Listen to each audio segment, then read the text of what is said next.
Alrighty. Good evening, everyone. This is Just Vine with Team 2MK, and we are back from Combo Breaker with quite a bit of news. As you may know, a decent chunk of the 2MK crew went to Combo Breaker, and as usual, it has given us a fairly clear idea of what we want to do for the year going forward, both as players and content creators. So, while we have our usual Kame house lobby here, instead of the usual commentary and player advice from Brilliant and Brune Siren, I'll be going over some of the highlights and notable moments from our yearly big tournament, and then after that go over what some of the things we've encountered mean for future 2MK content.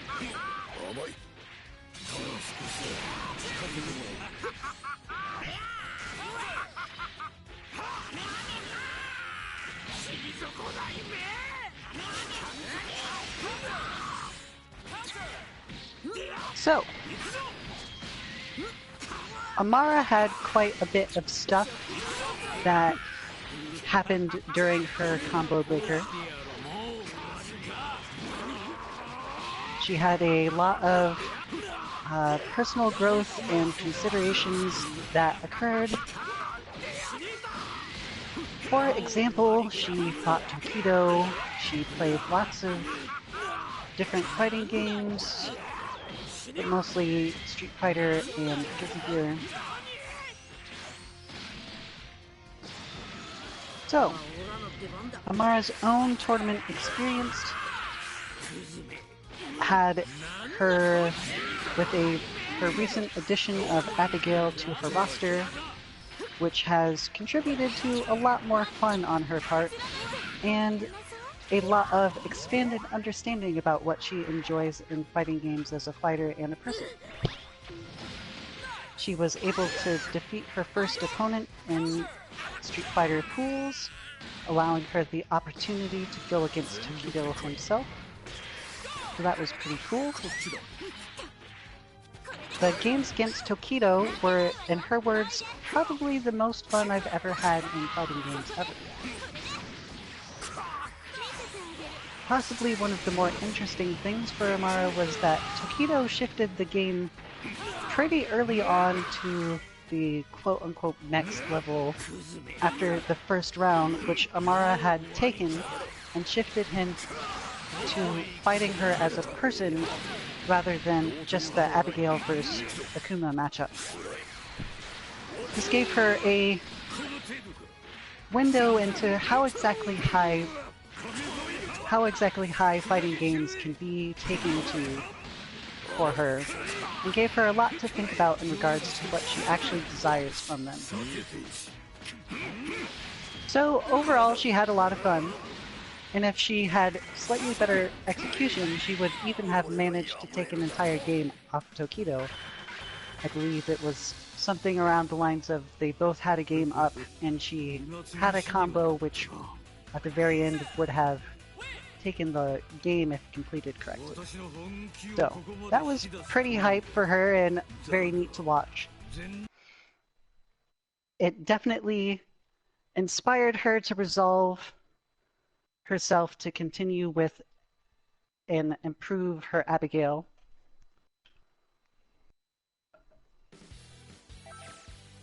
So Brune Siren, on the other hand, her matches caused a bit more introspection in a slightly different way. In her Street Fighter pools, her opponents she had trained for was not exactly what she had expected, but the premise for fighting the person was still the same. They used a slightly different character. A lot of the matches required confidence and for her style to be more developed. So, while a bit less successful overall than, say, going against Tokido, she still got a lot of confirmation on what she needed to work on.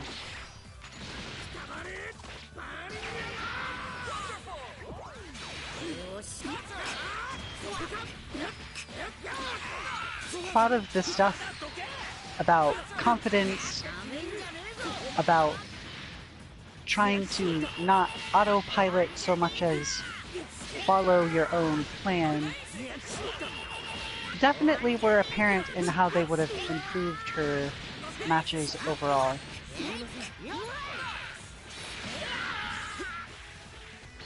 I know she has expressed in Dragon Ball a similar thing, that a lot of the things she works on in Street Fighter definitely apply to this game, even more so due to the speed of it.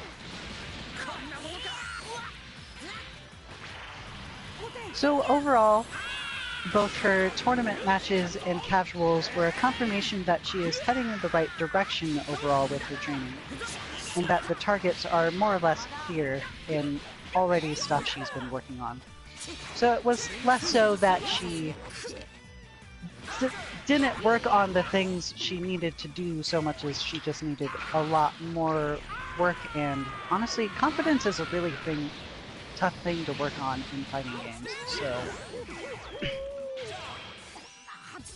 it's definitely a lot more about dealing with your own mindsets rather than necessarily the game in front of you.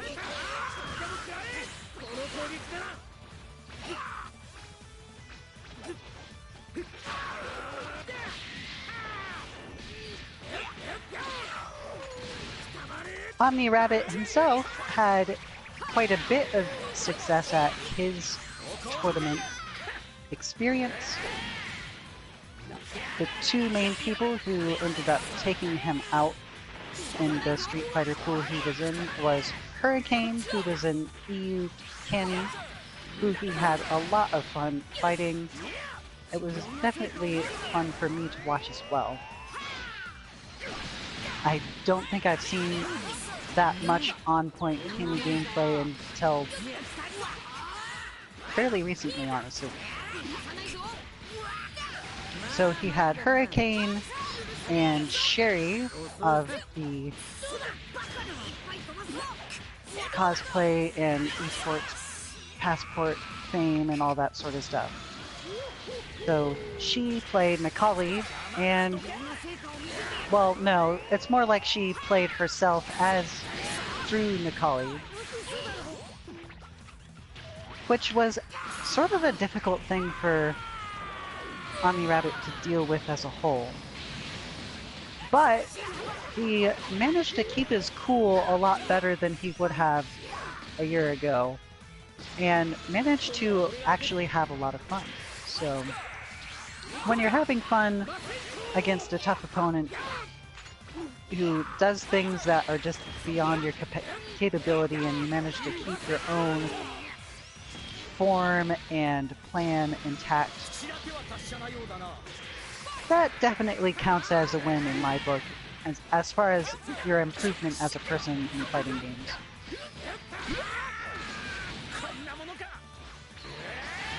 So he held his own quite well and did not flinch or crack the entire time, which are, for him, definitely important to his overall growth, since he was not always good at that sort of thing. On the Guilty Gear side of things, he did okay tournament-wise, but got a lot of practice with some of the matchups harder to get at his local scene, such as, I believe, Slayer. I saw a bit of Dizzy, I think, and some Faust. There was a lot of Guilty Gear going on in his head, and apparently he's also something like Superfish 2 or something like that. It was some obscure game that he managed to find himself into, so you can definitely talk to him about fish in Rumblefish 2. There you go. You can definitely talk to him about all things Rumblefish 2. I'm sure you will have a wonderful conversation if you know what that is. So moving on back to Amara. So the Street Fighter side of things, as far as the tournament went pretty well for her. At least the Tokido experience itself, if not any of the rest of her part of that weekend was probably the highlight of her weekend. I mean, if you can almost take a game off Tokido, I'd say you'd probably had a pretty good weekend in my book.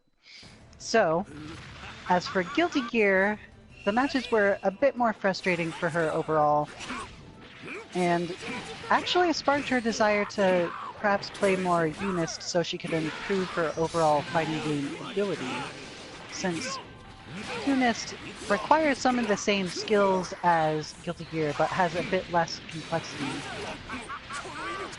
And we have bots in Unist, which skill-wise definitely applied to the same sort of stuff. So it's easier to practice in just from a beginner's perspective overall for both of those reasons. So she is probably going to be doing that in the future as a result of her desire to play Guilty Gear more, since she had a bit of a frustrating time in her casuals and her pools. But overall,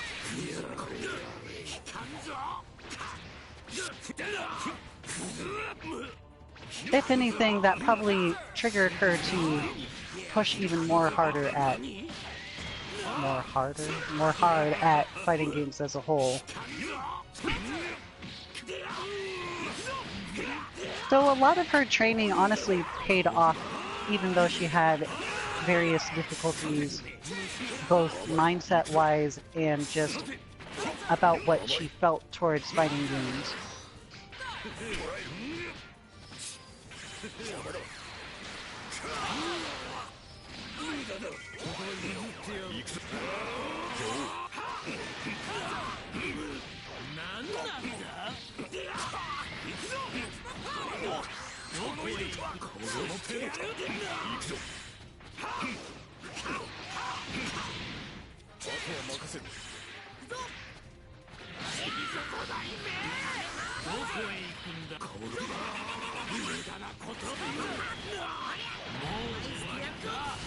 As for myself,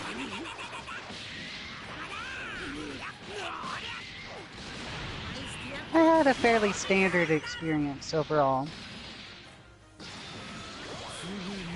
For Street Fighter, I was unfortunately underprepared for my first opponent's character change, since I was expecting a Sagat from them instead of a Karin. And I do have Karin experience, so I almost managed to do it, but their style difference was definitely not something I was prepared for. And there's just a lot of stuff in Street Fighter as a whole where I need more experience with them. It's not necessarily that I'm not able to handle them, but like the lack of practice in the executional stuff to the situations makes it so that there's just some stuff in certain situations I just can't handle as a result. So, as far as the tournament part of it went for me, it was mostly just, hey, you should just play this game like a lot more. And it's a little more complex than that. I definitely have a specific set of people and types of people I need to fight in order to get better in terms of tournament pools and dealing with certain types of people online and stuff like that. So it's more about being able to deal with specific types of people more than like improving my style as a whole, kinda.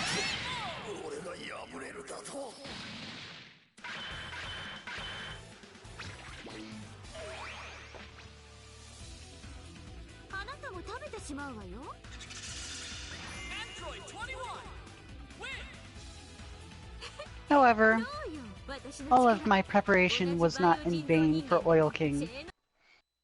as I got to fight a different Rashid in casuals and use all of my preparation for Oil King against them and basically bodied them kind of hard. I felt slightly bad about it, honestly, because they didn't seem to know how to approach like a person who knew how to counter the way they played. But that's fighting games.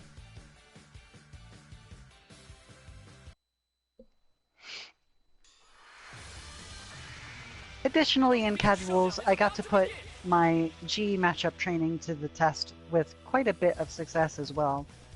I ended up going against a G Karine, which is a interesting combination. They said they were an E Honda player, so they are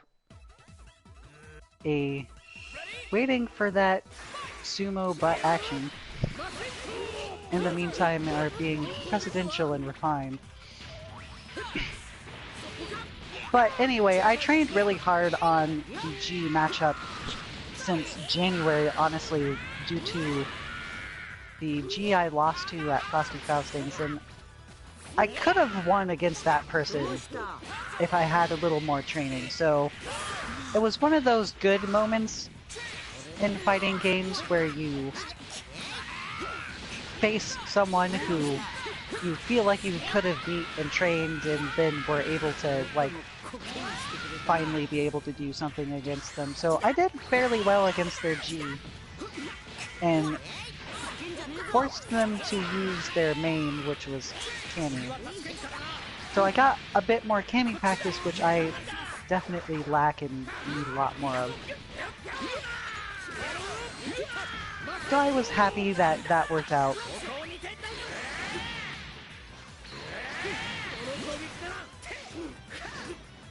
So I overall still got, even though it wasn't necessarily relevant to my tournament preparation for in the pools, I still got a lot of my preparation for Combo Breaker confirmed and validated during all of my casuals. I did play quite a bit of Street Fighter casuals, so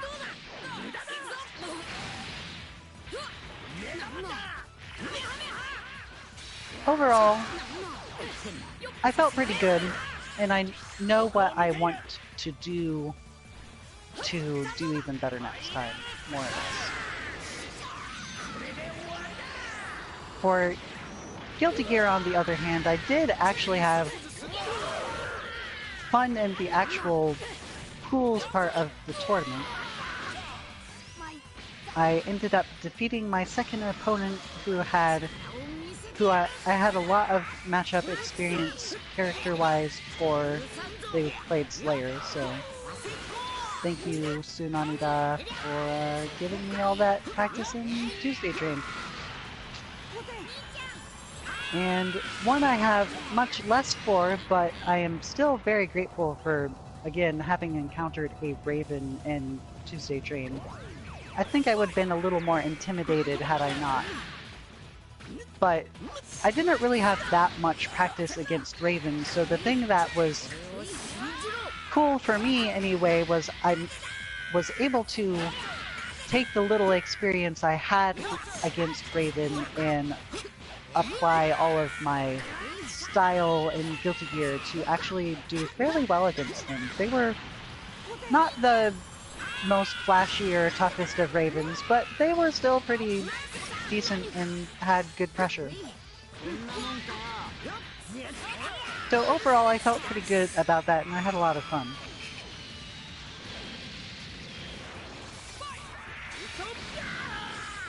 As for casuals, I got a decent amount of Venom and Kun practice, and overall remembered just how much I want to get good at Guilty Gear.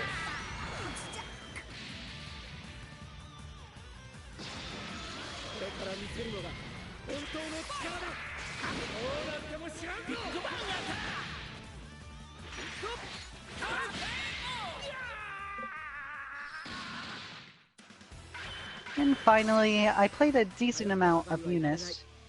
I learned a decent amount, but mostly just had my resolve to also get good enough at Unist so I can enjoy the next installment of the game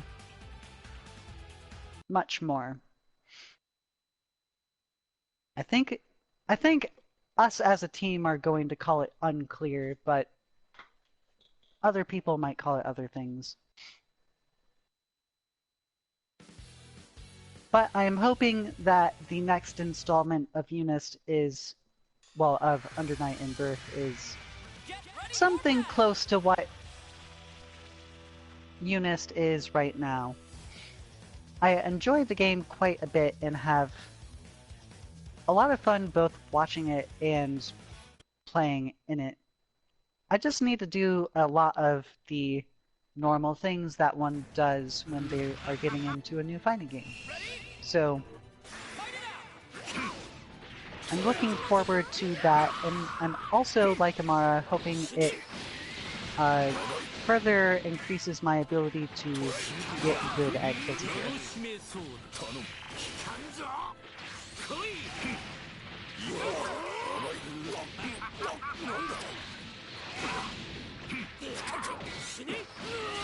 So as for Rillian, her own Street Fighter tournament-wise went fairly well relative to the opponents she faced.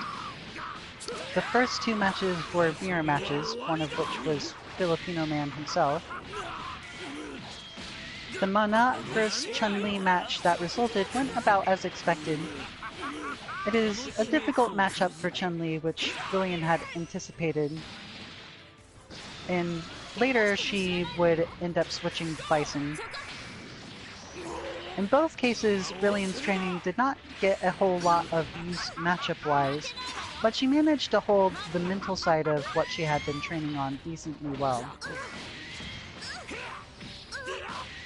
In the end, for Rillian's Street Fighter stuff, a lot of it came down to executional things she knew she needed to practice, and just overall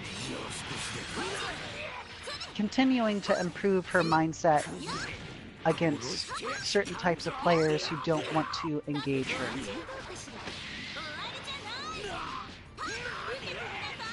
Her Guilty Gear matches went basically on a similar note, though there was some hype matches that she had.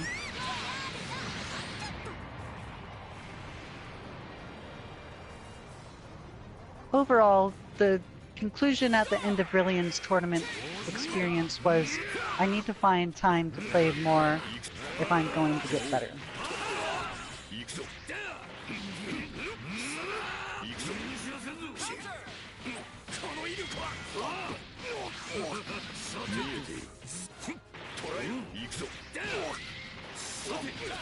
So the common theme for the tournament for all of our team members who came was, do I love fighting games, and how are we to approach fighting games going forward? To which everyone got a fairly clear answer, or at least a place to proceed to figure out how to answer that question. Which brings us to the next topic of discussion in our stream. What is next for Team 2MK? 2MK was and still is a desire for others who love fighting games to have the tools to know what they need to train and a pathway to train through. Going forward, we as a group have mostly decided to go forward with our own personal growth now that we have largely completed the tools and gone over the concepts of how to improve quite a few times. As such, our streams and schedules and content will be changing. So first things first, is there more content that will be coming from 2MK? The answer to this is surprisingly maybe. While bots are nearly impossible to achieve properly in Guilty Gear without a ton of work, we have found a way to create some expansions to the Guilty Gear Xrd trial mode that we may disperse erratically throughout the rest of the year. They are basically smaller katas that are designed to expand upon the current trial system already in existence. In what format they will be in, if and how we will be releasing them, are still up in the air, but the crew is pretty certain that we will release at least one or two of these to the general public sometime this summer. Brace yourself for the coming battle. Of course, if Capcom happens to release any new characters this year, we will be making a bot for that. But as far as Street Fighter goes, a lot of our work for beginners to intermediate players is over. We have created a wealth of resources for players and have gone over these concepts exhaustively. As such, the crew is going to be shifting our focus and our content quite a bit to getting better personally. As such, while we most likely will be having Monday mishmashing battle lounges for Street Fighter V, and possibly either Tuesday Train or Thursday Kame House, depending on further discussion, we will no longer be doing the usual intensive teaching and beginner concept overviews that we normally do. It will be a lot more focused on our own focuses for training, if we have any talking whatsoever. We might not even be talking most days we do streaming, but given we are used to streaming at this point, having made a habit of it the past 2 years, we are most likely still going to be on air. You are, of course, always free to ask questions about our content, or just say hey. And as always, you are free to drop us an email or tweet at 2_NK_FGC.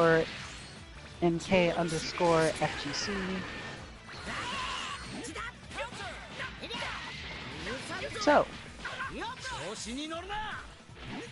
now that our content going forward has been clarified and our tournament stuff has all been debriefed, we are going to be shifting over to a slightly more normal Kame House stream.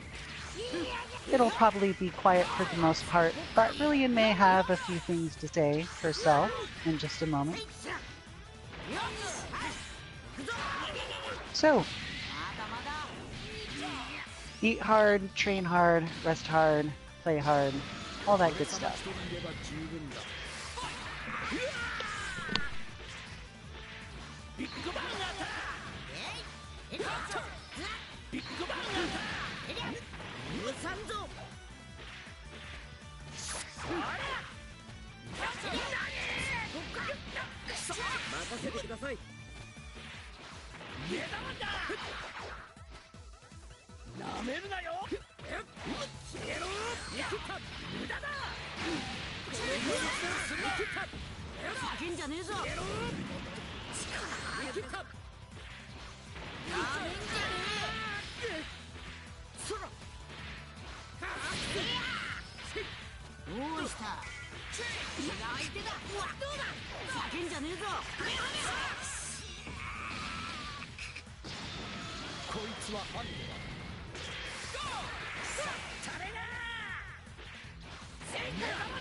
This week we're also going to be talking at least a little bit all about concepts for how to change our content, nothing I'm about to say in any of this is directly related to anything that should definitely happen. However, it is a certain set of considerations, so you know what sort of thing you may be expecting, and if it sounds like your thing, let us know, or just see if it ends up happening. It's all or nothing. Let's go.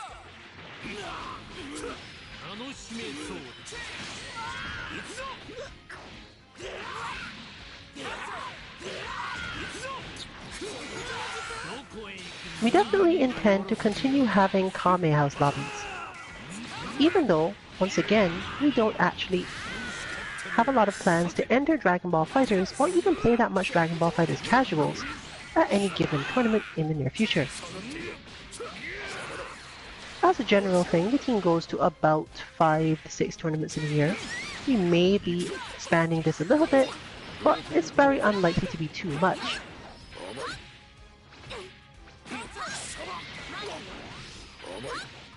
And of course, at our skill level and available time, knowing which game or games to focus on in your timing is very important. That said, there are a lot of benefits to be gained, in general, from playing Dragon Ball FighterZ, both in the way it makes you think about certain situations, and the awareness requirements of the game as a whole.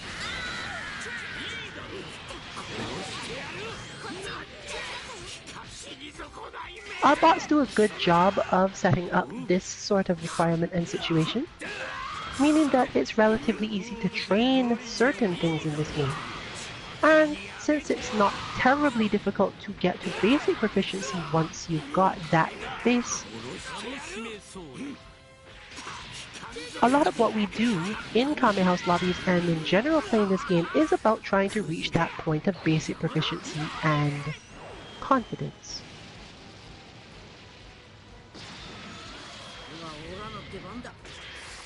However, one of our main obstacles, both in this game and others, is the fact that, simply put, the sheer amount of things that need to be remembered can be a problem for any player.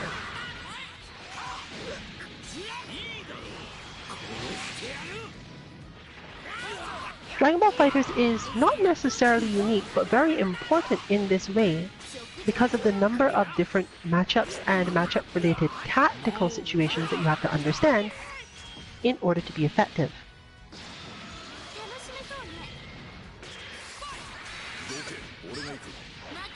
This causes a problem for the less analytical members of the team, as they cannot necessarily just reproduce the feelings they've had out of nowhere and remember everything that's required for a particular matchup or concept.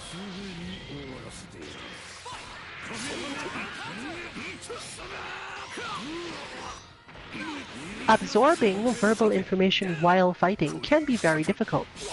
In fact, we have an entire plan for training this in a separate way, especially for Street Fighter V, given that the coaching requirements in the game differ from the standard things you encounter when you will just have a spotter. A spotter normally is able to help you while the match is going on, and there are very good reasons why they don't allow this in tournaments. However, this is useful for being put into the situation of needing to understand a thing quickly enough that you can make an adaptation and see what sort of thing happens once that adaptation is made.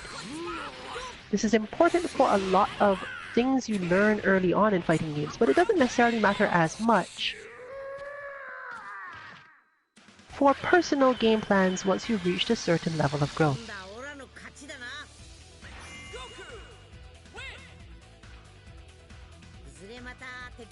That said, if you're under stress or the situation changes quickly enough that you don't get the opportunity to do this, committing it to memory is just additional cognitive load, especially in a game like this one where the next round is not necessarily going to be a repeat of the same thing.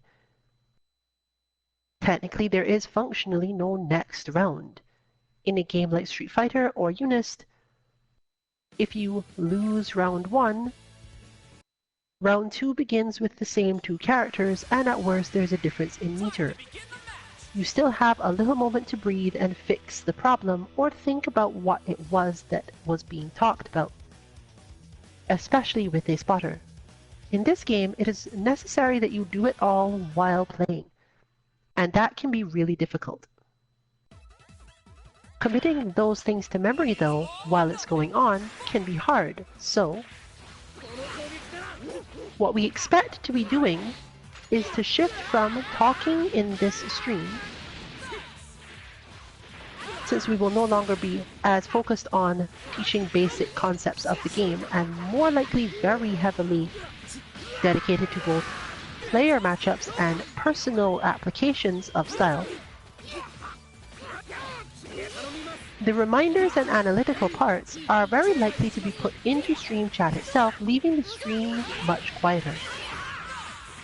This also means that once the content is transferred to YouTube, it would require us to have an additional voiceover at a separate time, or duplication of anything said between the stream chat, for the sake of, relatively speaking, archiving it, and the actual spoken words on stream that the player can then recap later.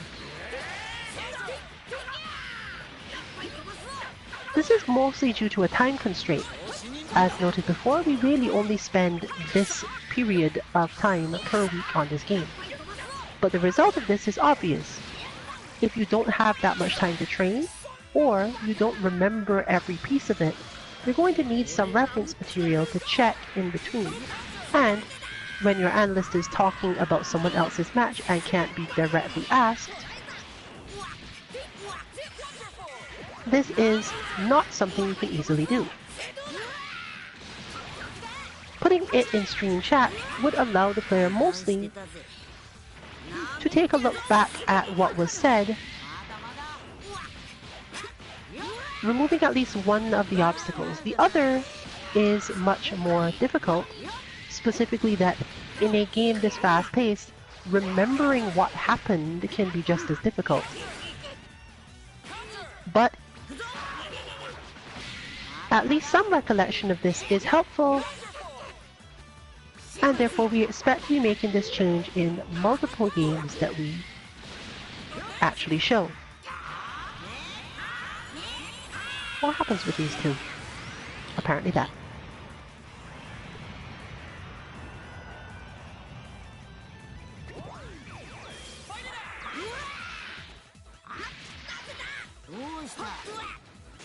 We will also be attempting at least a little bit to add some of our directly specific advice to the page on 2MK, both for our benefit and anyone else who wants to use it.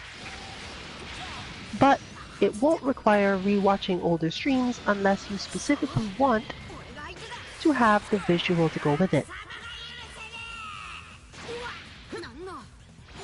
So, depending on your style of learning, you can pick up your information that way.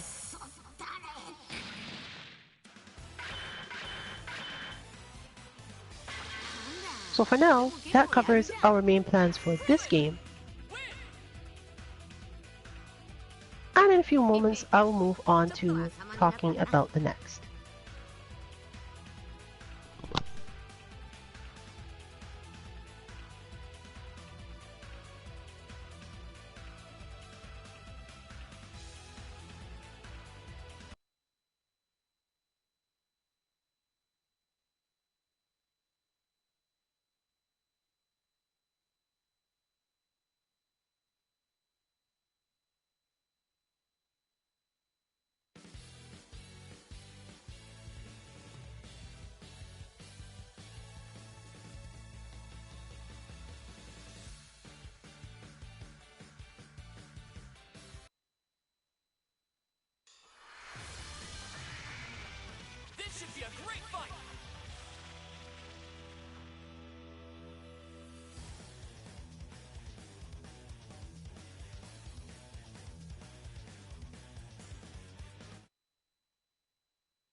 何度やろうと同じだ。無駄なことはやめろ。敵も味方もなく暴れるだけか。こちらも協力し合うつもりなどない。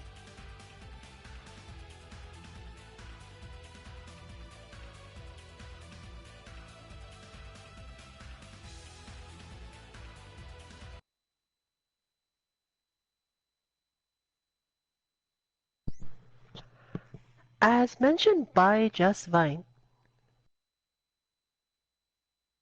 our plans for Guilty Gear have expanded, partially because of a certain set of experiences that occurred while playing it. As I believe we've mentioned before, OmniRapid is generally the player that gets the most experience with the Guilty Gear scene, the Guilty Gear game, but generally hasn't had a lot to add to levels, as much of Guilty Gear is in fact about execution and awareness of spacing and interactions. Specialized matchup and character knowledge is also often required, making it somewhat problematic that we didn't actually have bots for the game. However, if you're familiar with how Guilty Gear's training system works, and what I'm about to say is incorrect, please let me know. There is no direct way to make random, continuous playback of Guilty Gear, and you generally only have 3 slots to use even given that. So, with only 3 slots to work with, extremely complex characters with relatively specific game plans, ones that have to be approached differently per character, on the other side very heavily, and the fact that basically in order to randomly play back, you would have to somehow turbo or mash a button to cause it to replay. It's not possible to make the same style and level of bots that we normally create for games. Therefore, we decided to look at some of the other options. The game does offer, at least for any character you bought,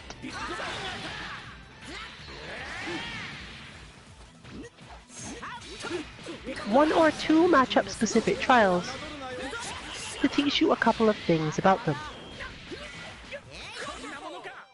These trials are not only useful for the basics though. When analyzed at enough of a depth, you can often find specific additional things you can train using them by playing certain characters and just doing very specific moves.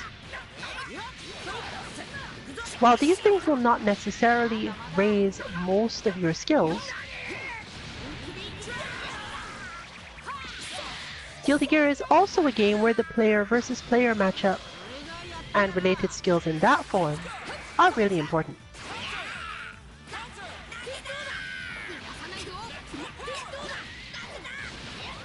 So far, we've managed to get a bit out of this, identifying at least 7 of the character trials that help the player with their execution and understanding, even if not necessarily with their own personal character. So while our Tuesday train content is likely to continue, and continue to cover whatever matchups we encounter, it may end up being a bi-weekly thing or more random in when we actually have the Tuesday train, as it's more likely to be helpful when the player has managed to build up a skill from our new concept, whatever we end up calling that.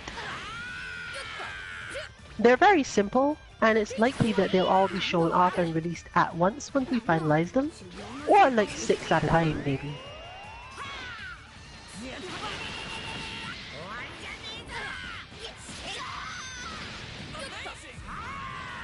And since we generally believe that levels of awareness are trainable using our DBFZ bot, the executional things that are specific to Guilty Gear, or less lenient in Guilty Gear than in any other game we're aware of, are likely to be finally covered by that set of content. You can expect, therefore, to get that one of these Fridays probably, or possibly to replace an actual Tuesday train, since that would be when our Guilty Gear fans are likely to be most attentive. Technically, since it won't be this guidance anyway, this might not be too strange. Overall though, that covers what we intend to do for Guilty Gear. And once again, I want to leave some space here in the stream until we move on to discussing yet another of the games that we play.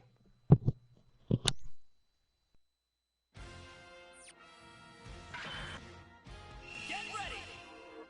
Let's go.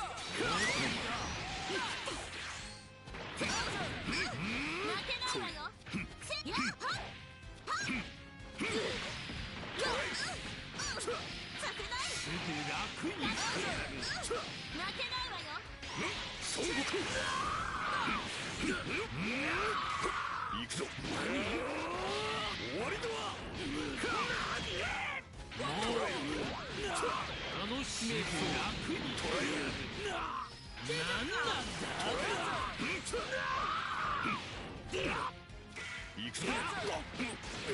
見えている。こっちだ。来い。どうということはない。終わりだわ。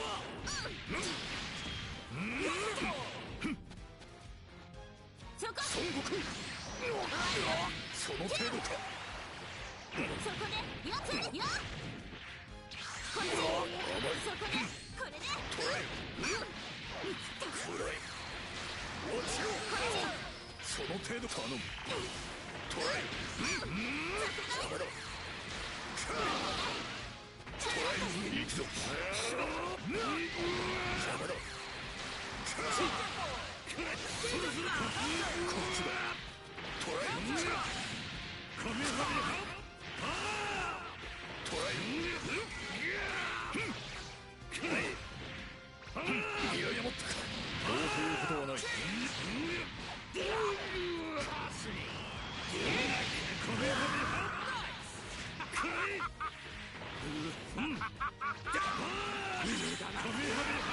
もう終わりか。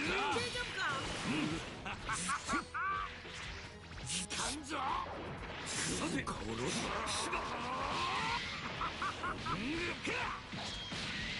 この手に殺してやる。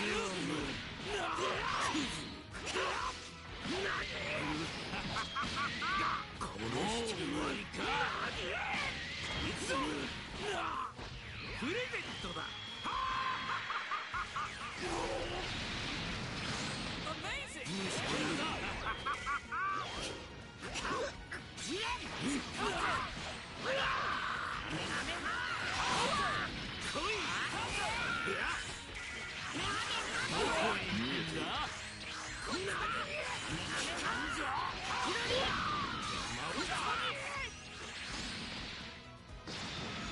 すぐに終わらせてやる。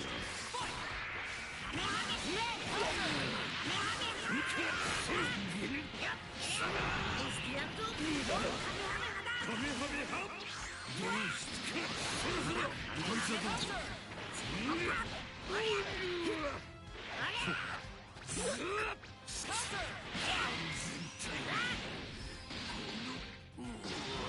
楽しめそうね。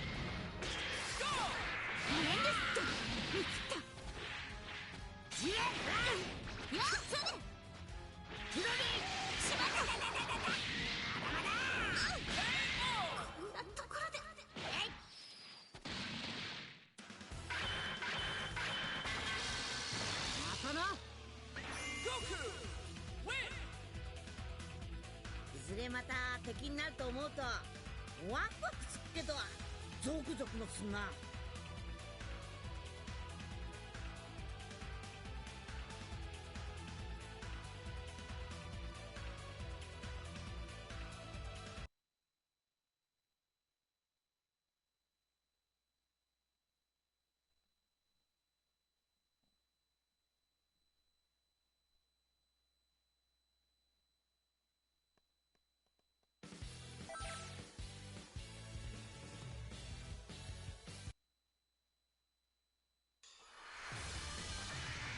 This should be a great fight!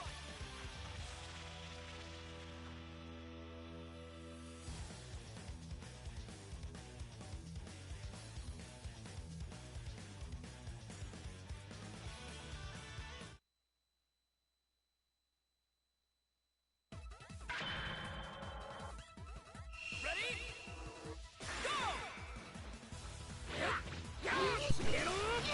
Before exposing ourselves to the relatively high cognitive load of higher level Guilty Gear, and considering that the easiest way to get games with people who are easily able to give specific, personally relevant advice,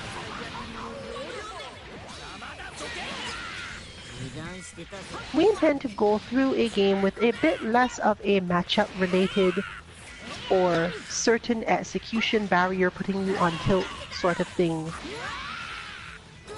game.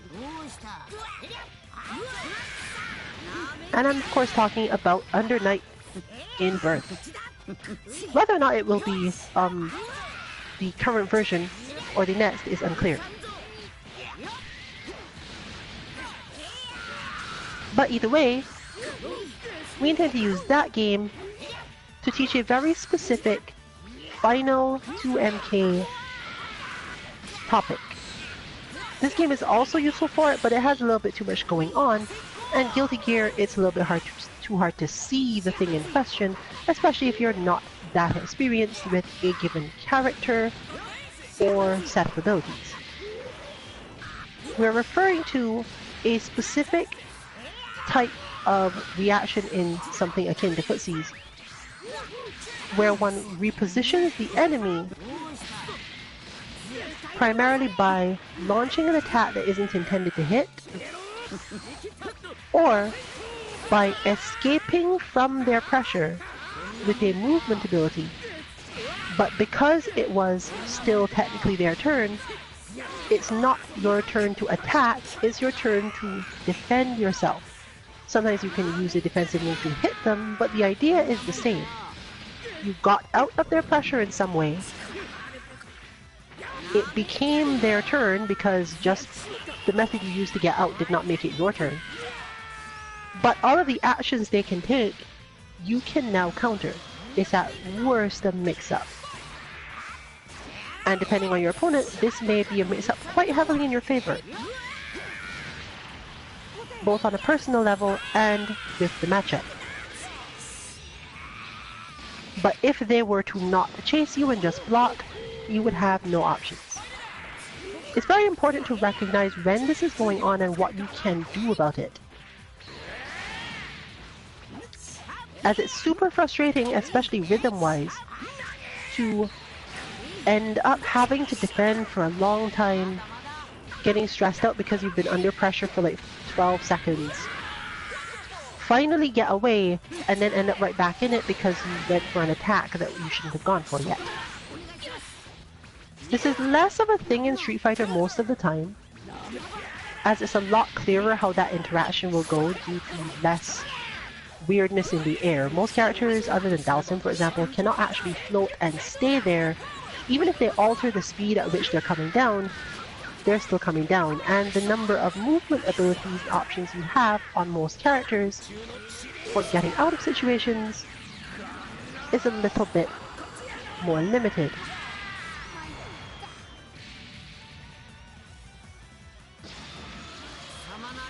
Therefore, we expect to see at least a bit more UNIST content, most likely in the form of sandbag casuals actually,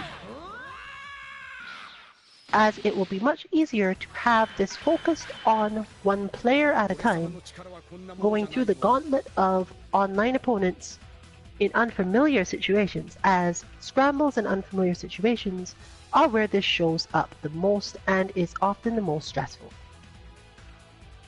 So expect to see, when we do sandbag casuals, to see UNIST on Wednesdays, but not too much in terms of specific new bot content or UNIST lounges, as the different levels of skill and matchups are not known well enough to the team as yet for that to make a lot of sense. Get ready for a Dragon Ball Rumble! We'll treat that game as the middle ground, the advance onward from Street Fighter V toward certain understandings in Guilty Gear, but mainly our goal is to make sure that you can recognize what's happening enough for us to talk about it. This is also not likely to be constant content, and we will often try to let you know in advance at the end of streams whether or not we will be having it, but generally don't expect a lot of sandbag casuals in Street Fighter V, as most of it will come down to, can I execute this or not? And while we do have a lot of execution work to do in that game, it tends to be a little clearer what needs doing.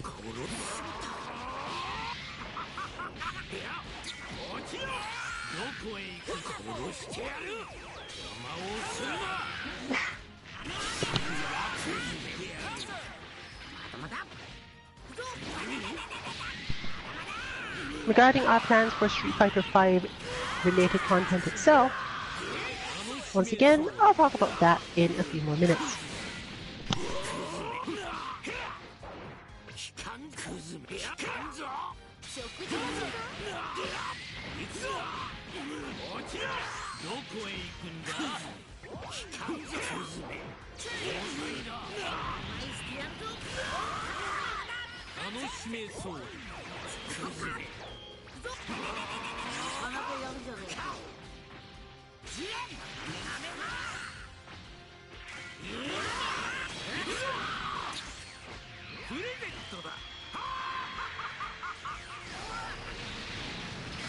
Amazing!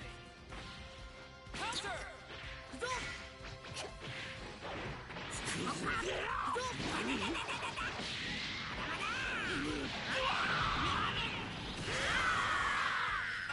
俺が殺してやる。あ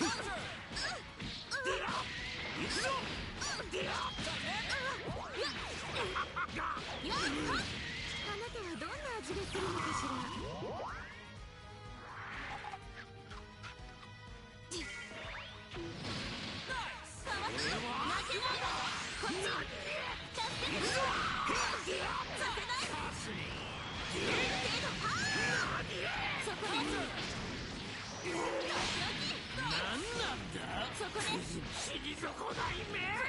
どけ、俺が行く。負けないわよ。助けてちょうだい。そこではっやっはっとやっはっ甘い。暗い。甘い。すぐ楽にしてやる。その程度か。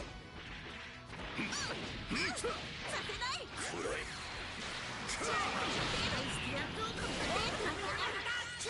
遊びは終わりだ。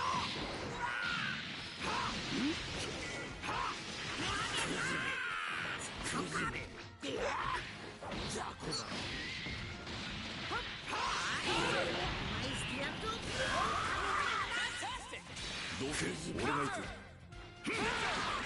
何なんだ。その程度か。行くぞ。終わりだわ。暗い。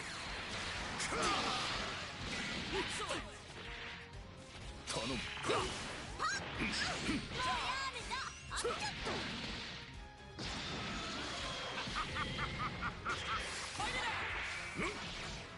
任せる。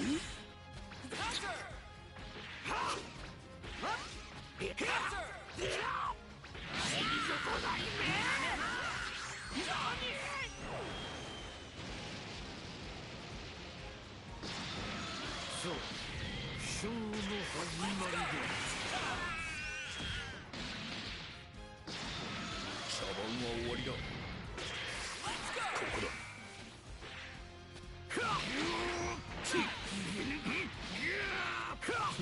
さてと行くぞ。終わりだわ。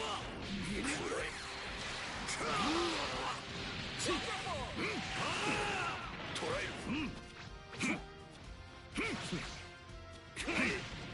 捕らえる。何頼む。捕らえる。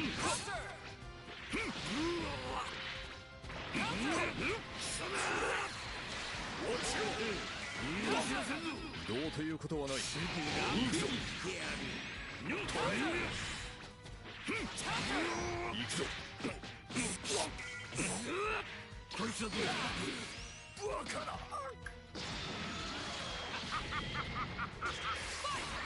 地球ごと消えてた。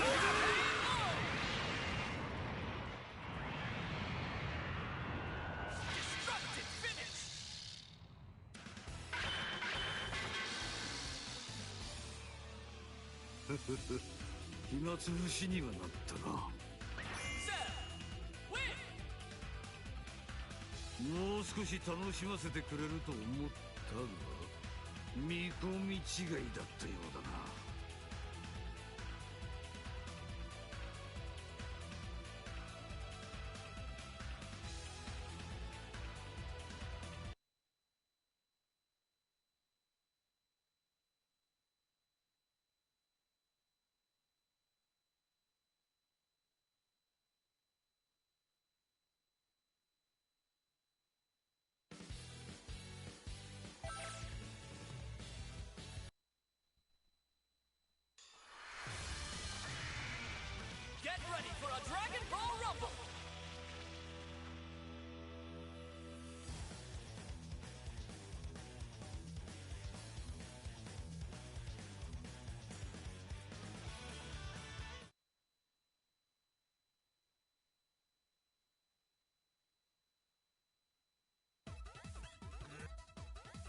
You ready?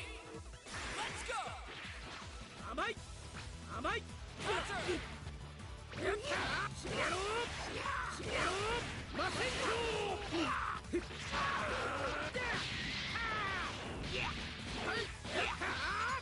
Wonderful! やってみせるやそこかや終わらせてやるバーン容量で許さんぞよー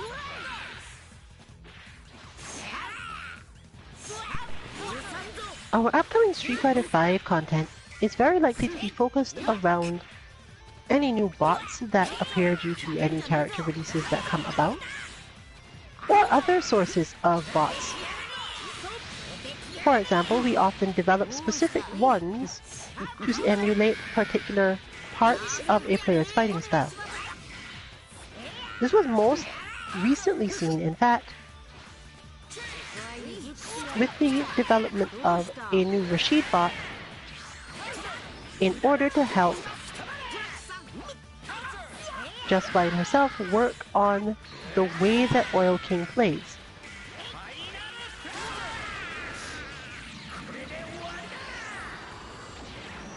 While this bot may not be an example of something that is very well suited for use by multiple people, and therefore we might not release it, there's really no downside to doing so for people who, for whatever reason, feel as if the style of play they see is more important.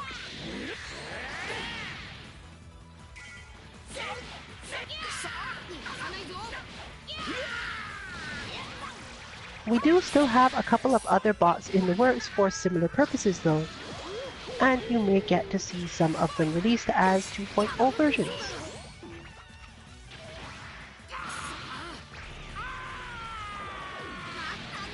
Similarly, there is related kata-style content that may pop up.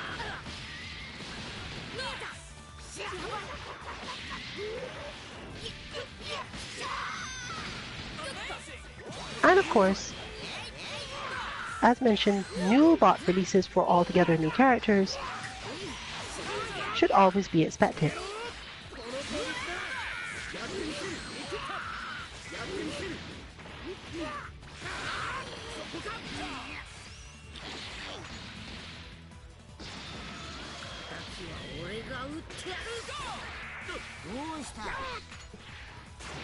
As for our streams related to Street Fighter V, therefore, it brings us to occasional disc guidance, and of course, mishmashing battle lounges on Mondays.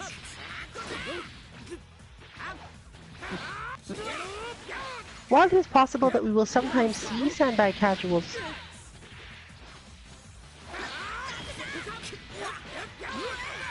due to the intention of how to change spotting versus coaching versus other things, it's less likely that the specific way we do sandbag casuals normally is something that would take up a stream slot. That said, it may happen for some of the other members of the team who now have to do some catching up of their own.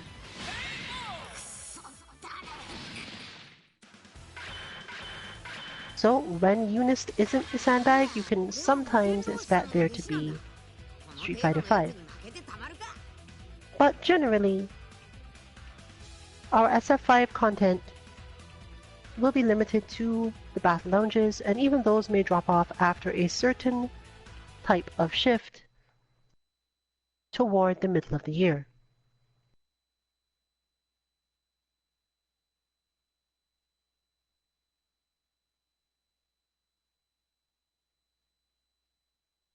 And that brings us around to yet another of our games. So once again, I'll leave the empty, quiet space on stream before talking about our plans for Dead or Alive.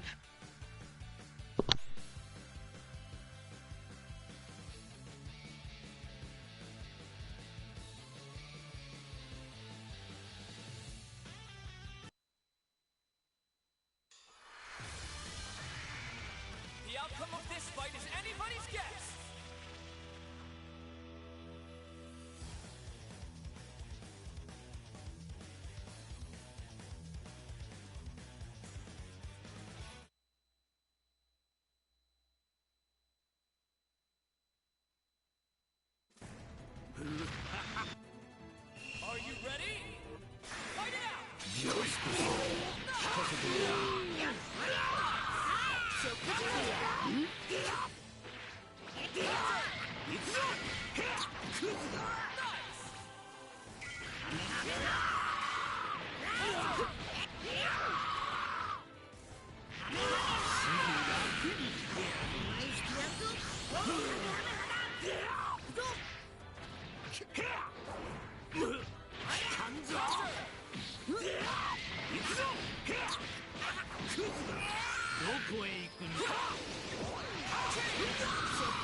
もう終わりかクズめ了解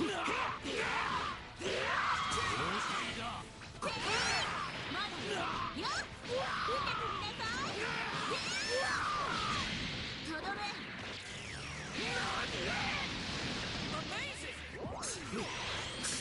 させない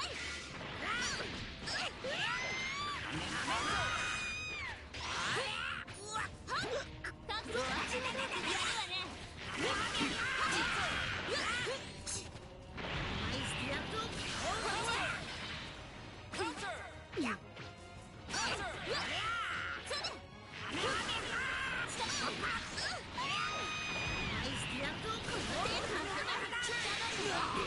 もう終わりか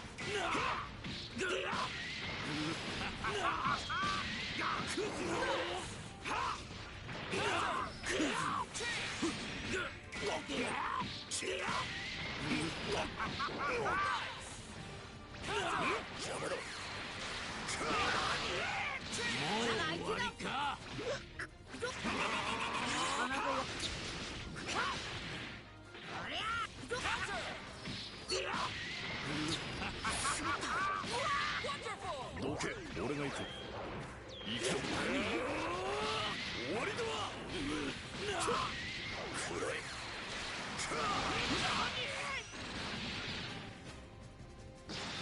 楽しめそうね孫悟空。甘い。甘い。おいでせいよっまだよ全力出しちゃうねこのイルカ。これで最後よ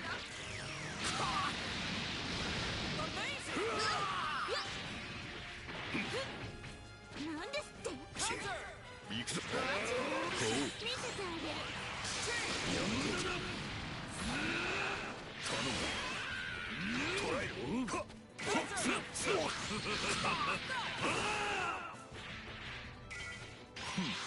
捕らえろ。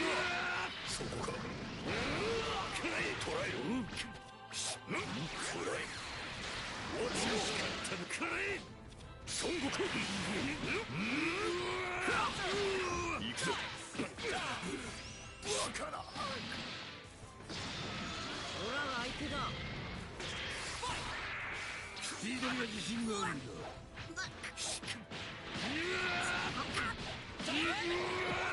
食事の時間まだ楽しめそうね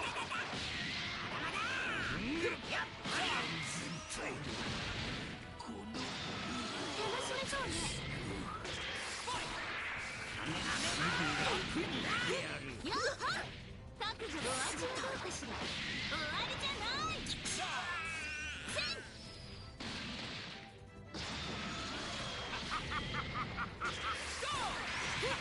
よっ見せてあげるなんなんお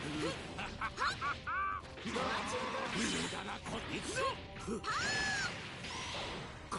冗談じゃないこっち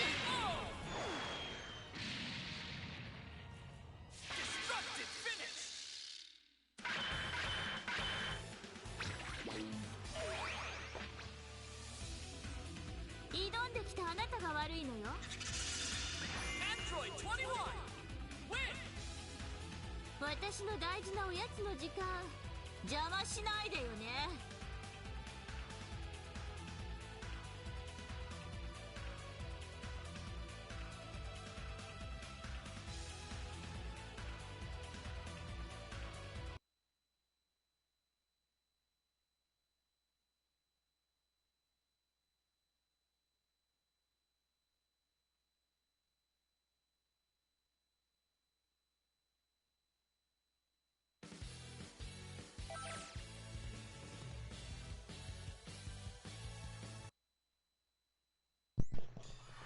Our general timing for streaming Dead or Alive has been when we did not have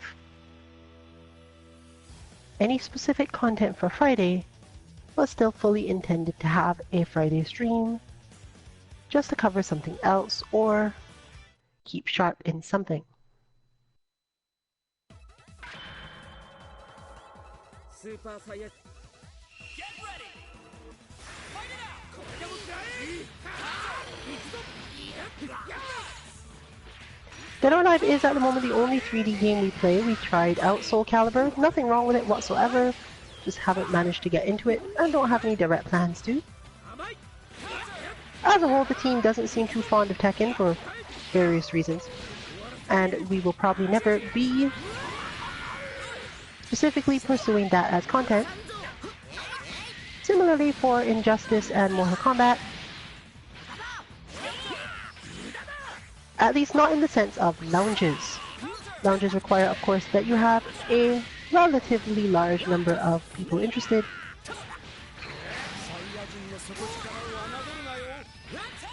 or you're more or less just not getting as much benefit as you could, especially not with our tendency to form loser stays on lounges, the Care Bears that we are.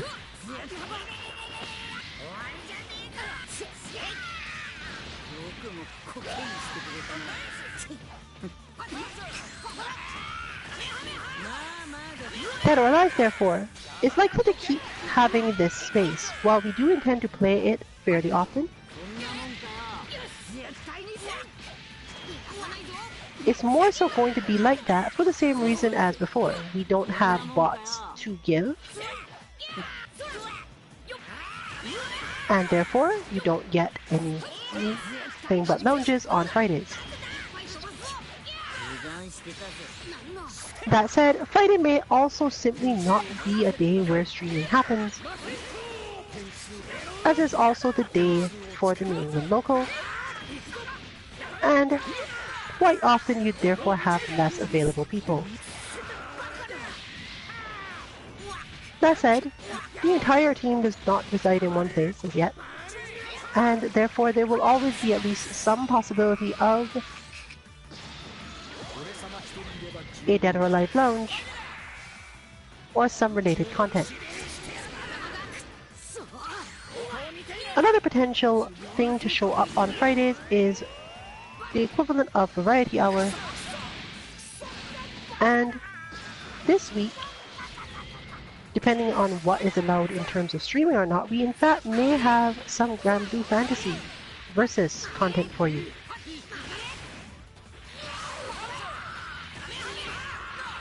As access to the beta has definitely been confirmed for up to 3 of the current team members. The reports as to what is available when the demo/beta is down indicates that we will also be able to get some other analysis and practice in, and it will not be entirely just some server load test. Seems that they're confident enough in both the quality and likability of their game that they don't mind if you get a sneak preview of certain things.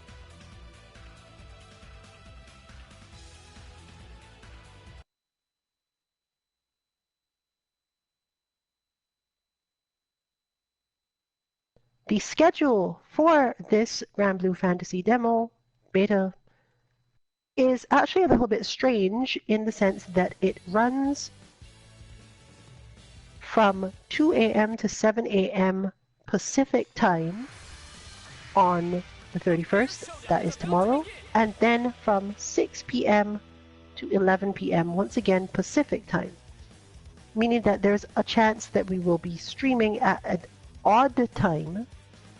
However, once again, based on what we have understood, it might be that the game is outright playable without the servers up. Just can't actually fight anyone else and might just be able to do offline versus maybe training.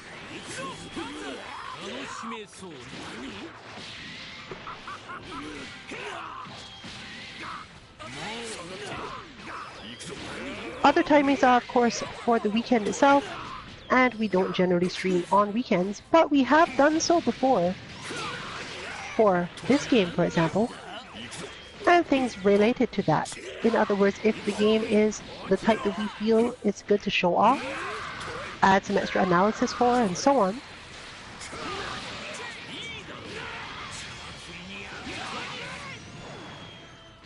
you may get some Saturday look 楽しめそうね at this. そこね On Saturday, the demo will be running from 9 a.m. to 2 p.m. Once again, this is Pacific time.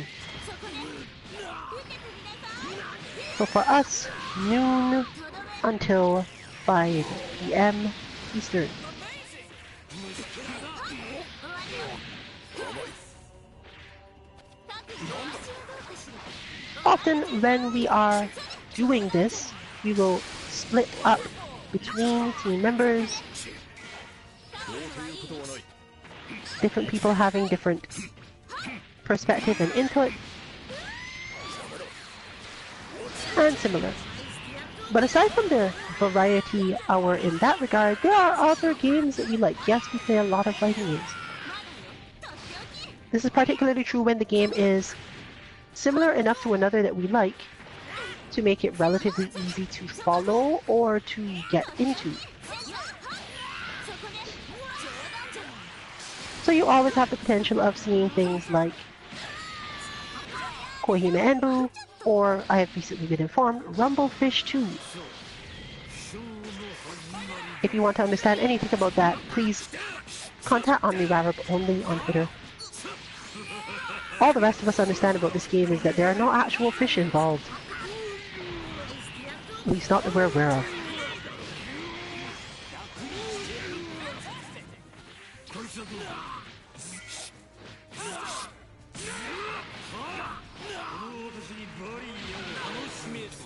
That, however, has ended the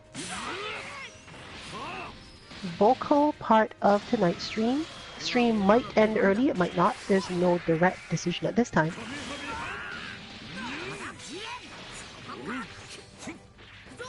But you can consider this the start of our content shift. In short, the stream will continue and you're free to join the lounge. We are in Circle Match Priority Lobby 02.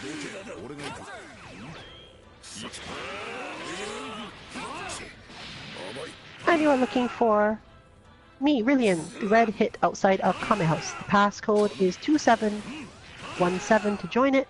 It is neither stays on, our new favorite setup.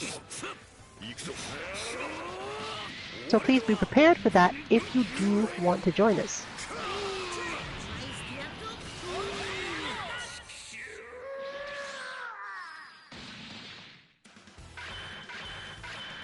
That said, therefore, this has been Rillian for Team 2MK. There is no likely stream tomorrow based on anything we normally stream. Tune in for if the Grand Blue Fantasy Versus beta lets us show you as much as we would like to. And that will be once again at either our usual time, 7 Eastern, or it will end up starting at 9 Eastern, assuming that there's no problems with the beta itself. That brings us to the end of another year of Combo Breaker to Combo Breaker for the team. Good luck with your training, and good night, everyone. Time to begin the match.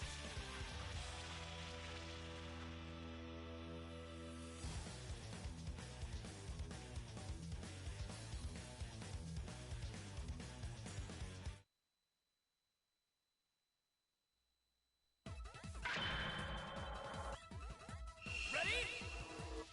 Fight it out. 何か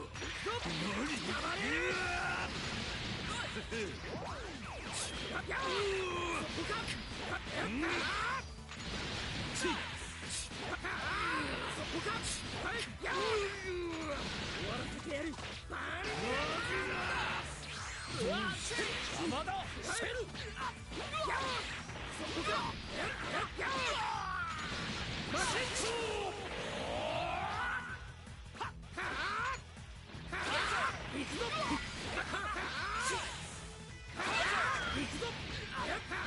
大丈夫ですか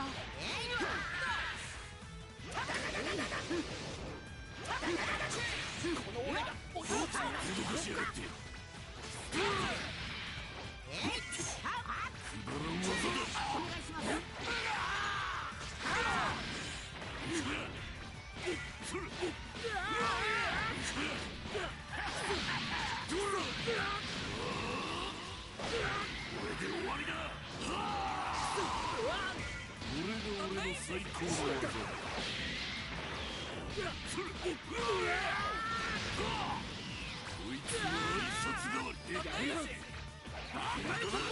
見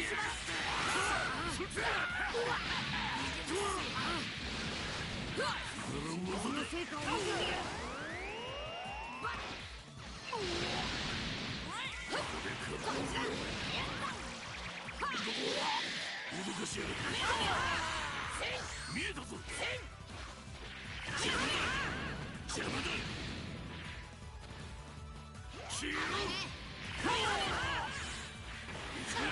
レティ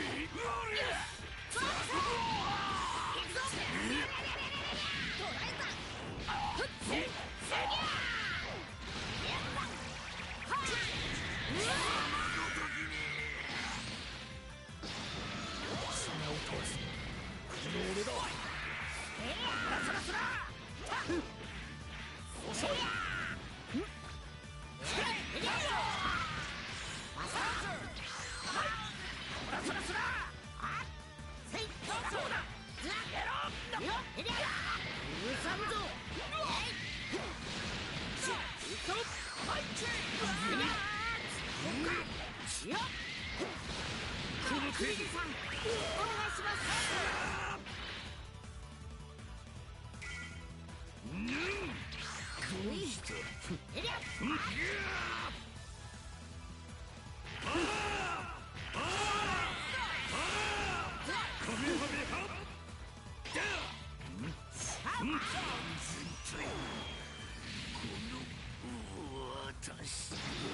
貴様が相手だ。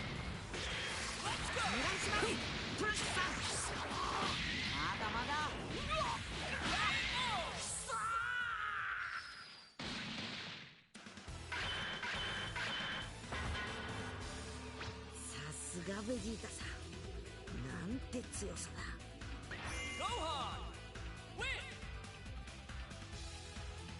大人になって一緒に戦うなんて、なんだか不思議な感じですね。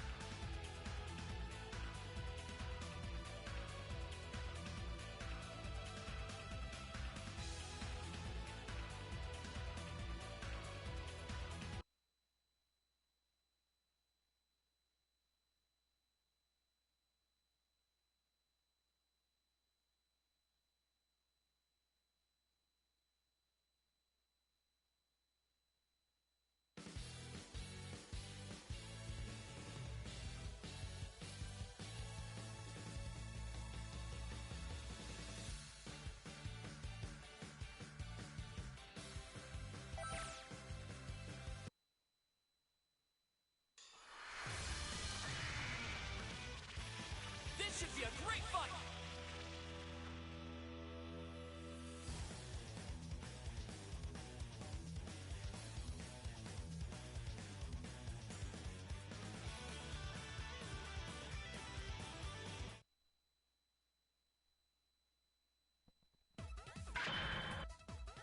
It's all or nothing!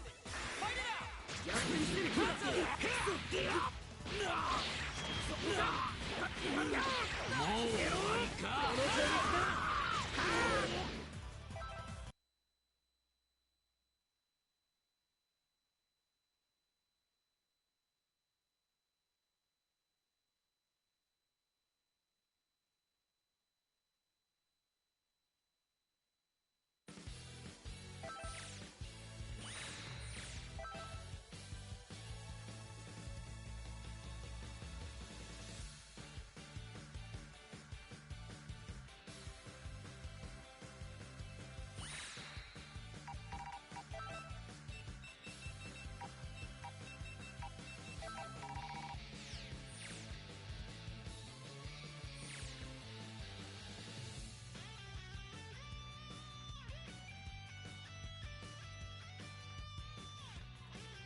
初めから全力でかかってくるんだな。 Get ready!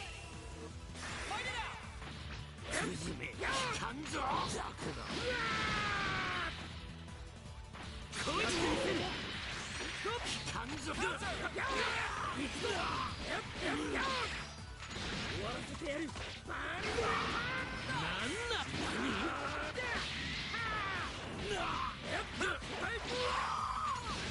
楽しめそう。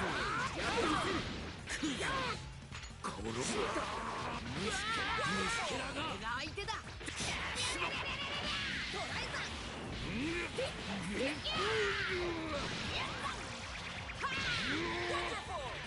こっちだ。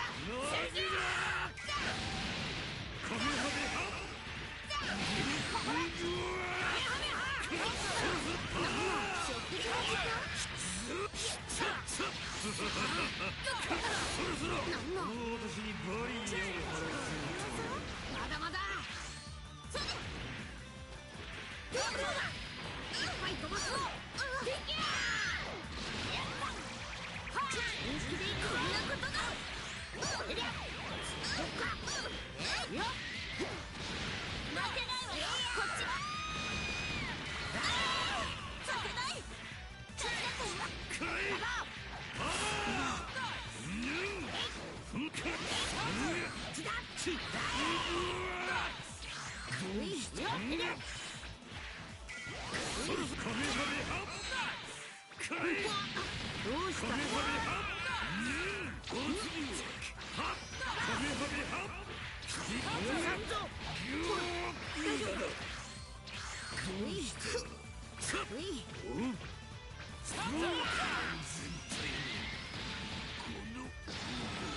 我しても知らないわよ。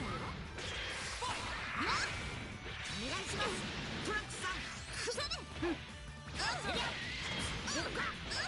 させない。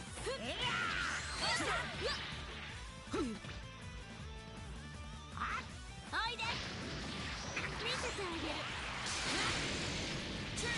遊びは終わり。まだまだ。楽しめそうだ。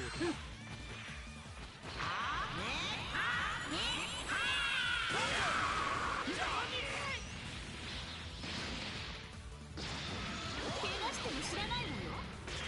こっち。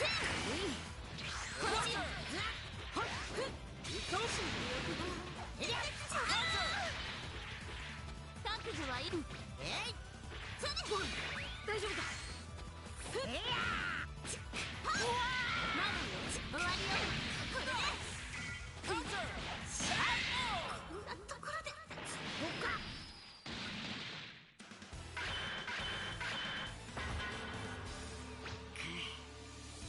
戦いの感が鈍ってるな。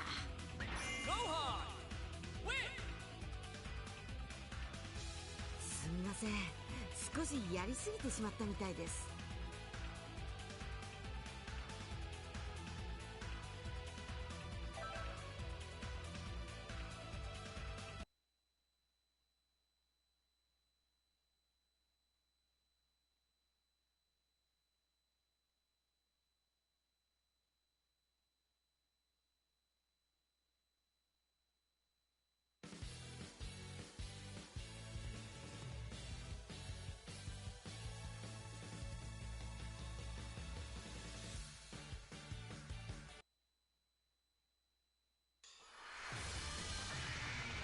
Get ready for battle!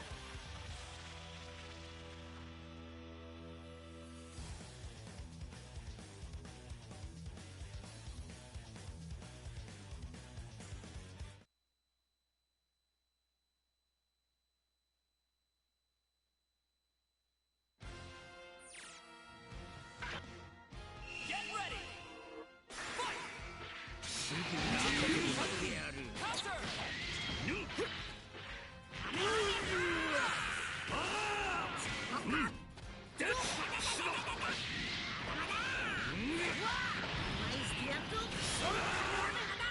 この程度じゃ。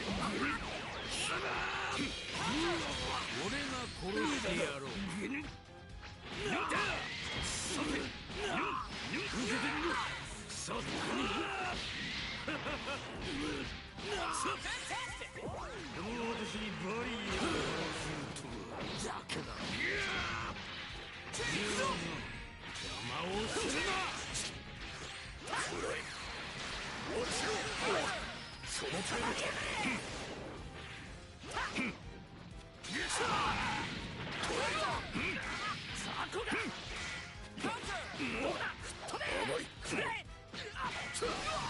終わりだ。させてもらう。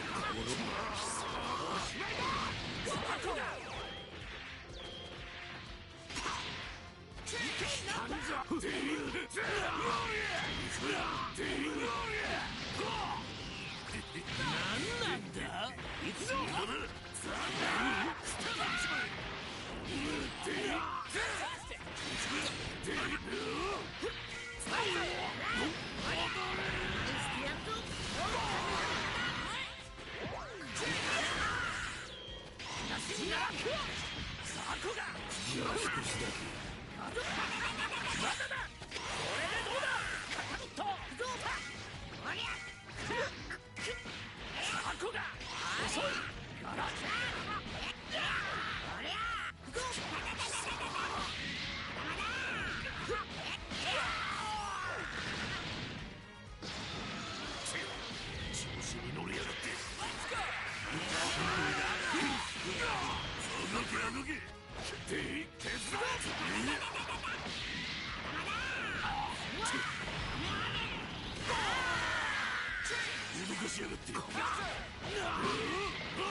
ラの出番だ。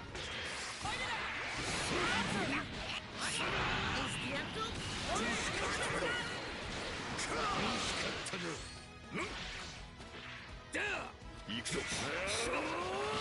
終わりだわ。邪魔だ。どうということトライ。全体のせいぜい楽しませてくれよ。トライ深く消えろ。その手だ。消えろ。ここだ。終わりだ。どうした。暗い。落ちろ。これからが本領。このイルカ無駄だ。行くぞ。終わりだわ。行くぞ。あのゲームをしよう。なんだ。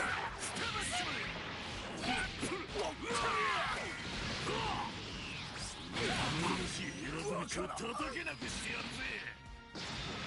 オラが相手だ。見えたぞ。こ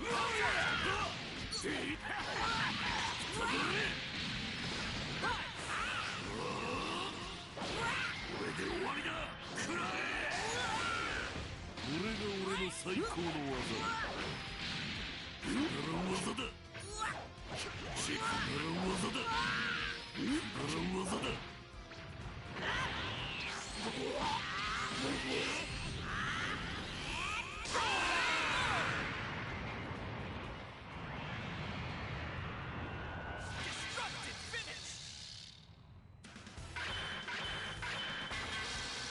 またな。こんなにワクワクするのオラも久しぶりだぞ。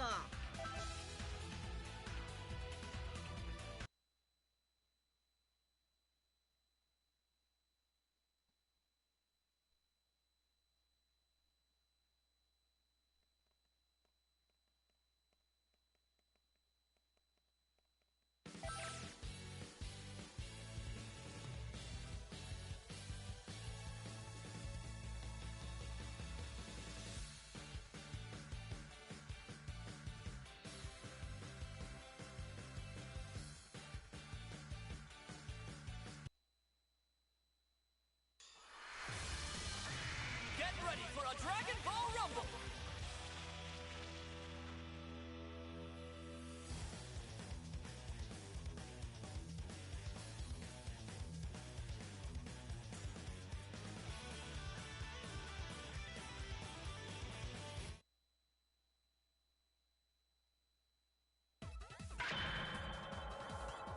初めから全力でかかってくるんだな。Are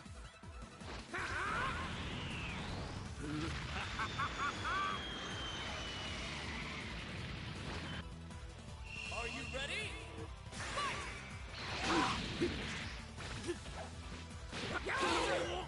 もう終わり。するな。待て。やってみせる。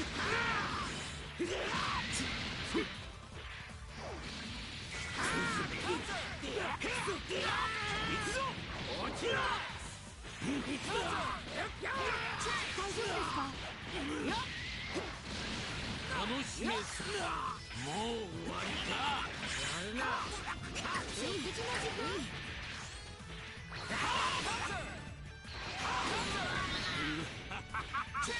お願いします。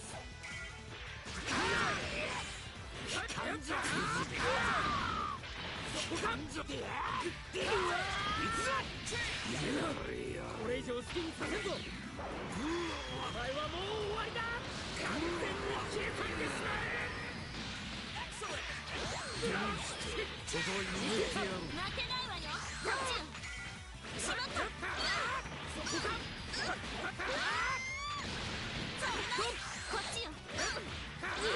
そこか。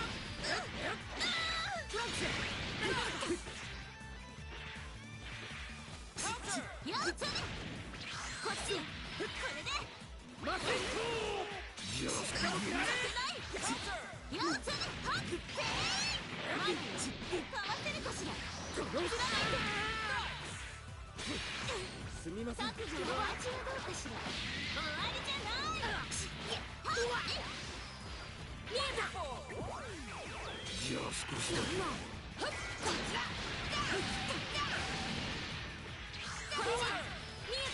遊びは終わりだ。なんの。行くぞ。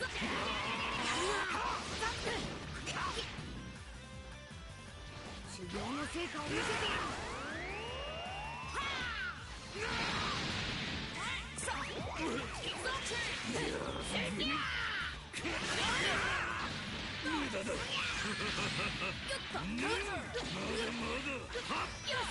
そろそろ。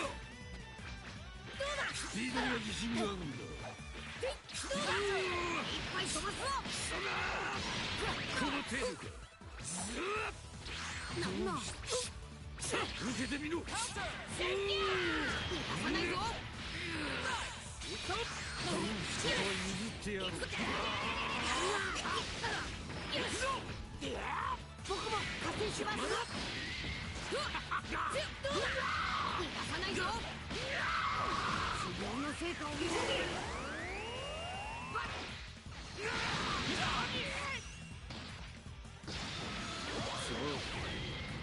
楽しませてもらう。そろそろ大丈夫だ。カメハメハ。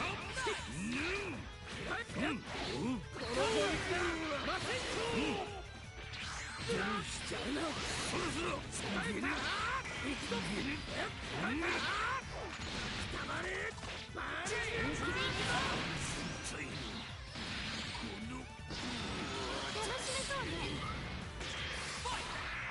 任せてください。決めろ。角度は十分やるわね。こっちよ。そこか。見切った。これでも使出てきちゃう。あんまりやっつらないで。とっくに。そこで冗談じゃない。こっちよ。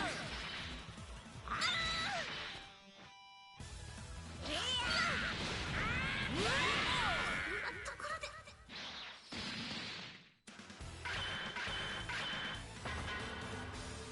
ちょっとやりすぎたかな。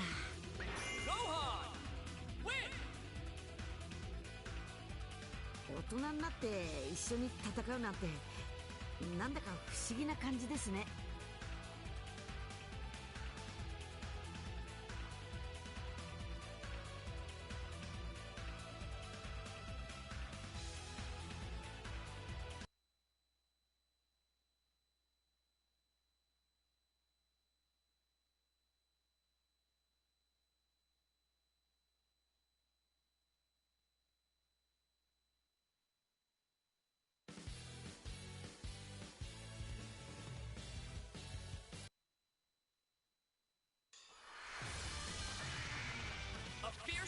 is about to begin!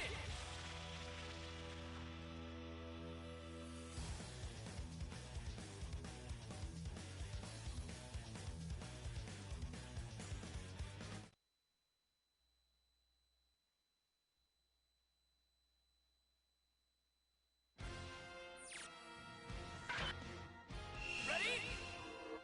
Fight it out! 俺が殺してやろ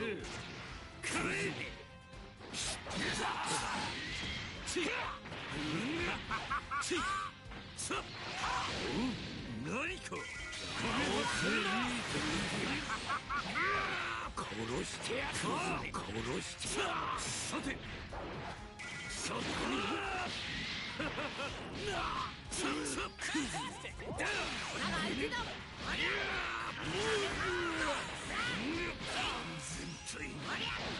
この調子に乗りやがって。仕留め下がっていたな。仕留め置けばやろう。雑魚がうりゃ技だ。いやわからん。どうということはない。置けばやろう。雑魚が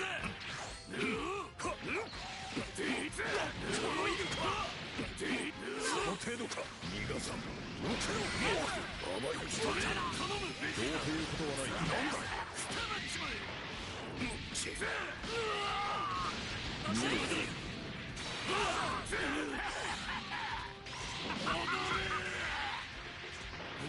見えたぞ。もう何？殺す。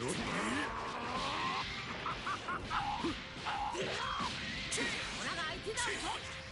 見えたぞ。ナイスティアンド。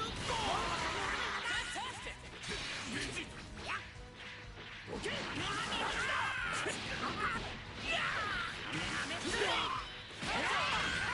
どうだ。そら調子に乗りやがって。ファイナル下がっていよ。話にならん。カスにとっておきだ。行くぞ。どうだ。そら覚悟しろ。こいつら卒業。何？スタバっちまえ。何？全力で来い。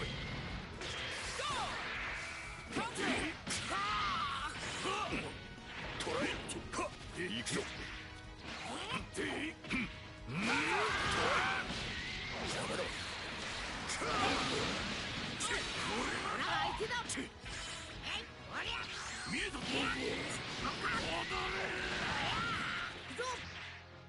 せいぜい楽しませてくれよ。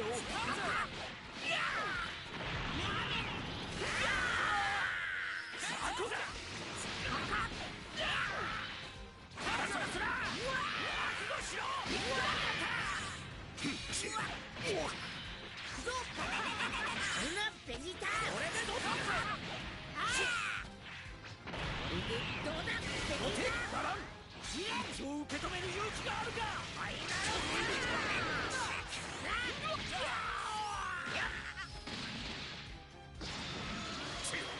調子に乗りやがって。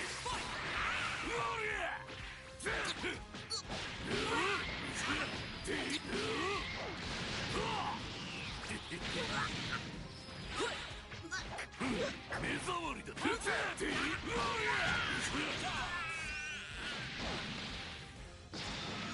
番は終わりだ。こっちだな。見えている。トライ。シックス。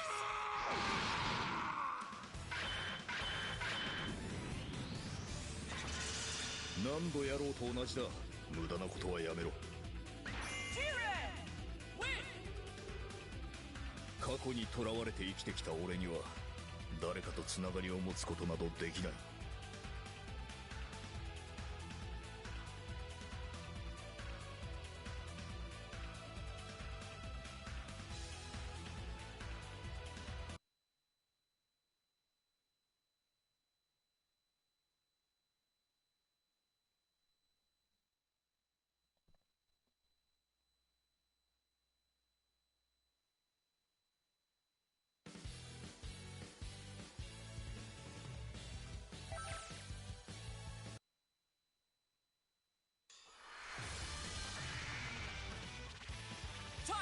begin the match.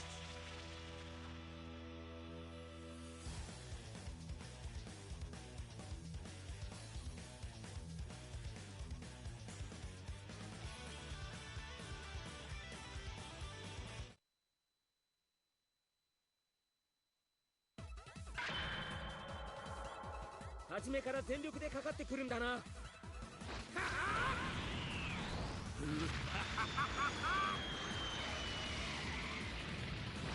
た一匹虫けらが死にに来たか。It's all or nothing. Fight! 食事の時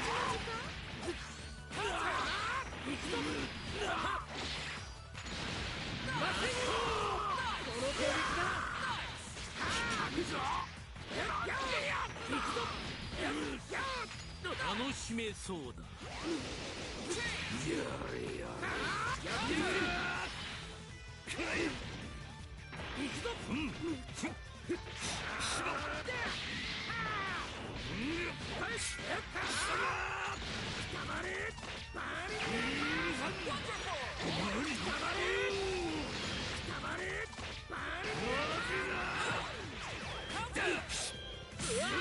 さてす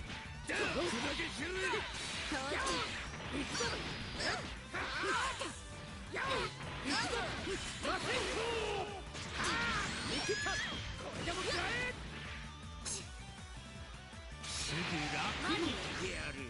おいで。紹介できますか。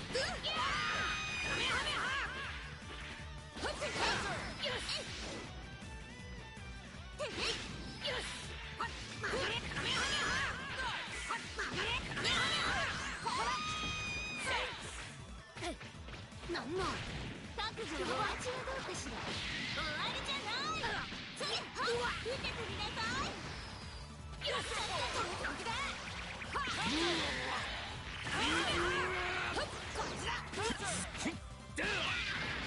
この私にバリアを払わせる。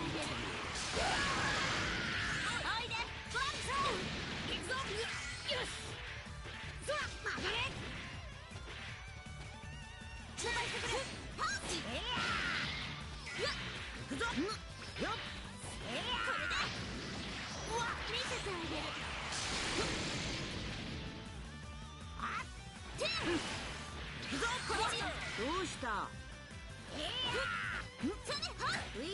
よっさせない。楽し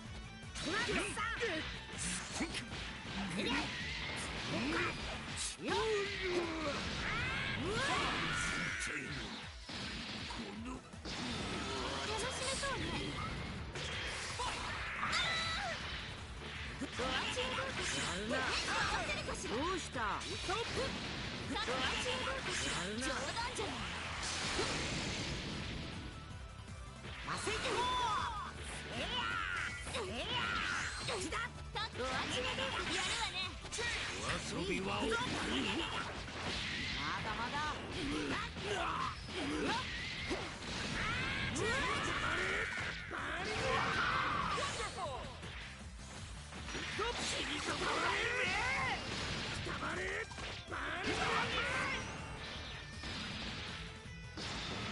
怪我しても知らないわよ。食欲が甘い。マセント。この攻撃だ。こっち相手だ。タクのドアチューどうかしら。終わりじゃない。受けてみなさい。とどめ。ほらさせない。こっちよ。タクズはいい。こんなところで。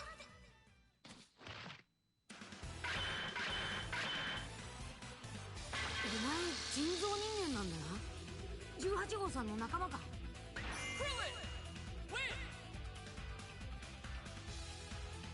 へへちょっとは様になったかな。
程度か。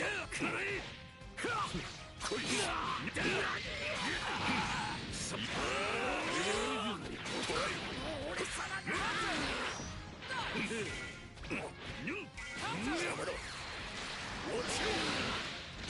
俺が殺してやる。さて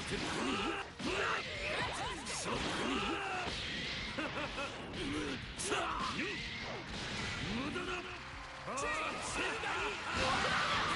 楽しめそう。どけ、俺が行く。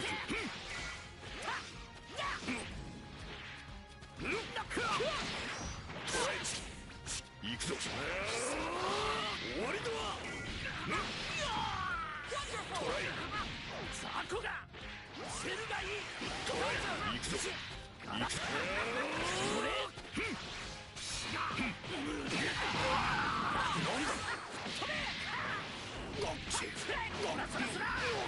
見えている。トライ。行くぞ。終わりだわ。くらえ。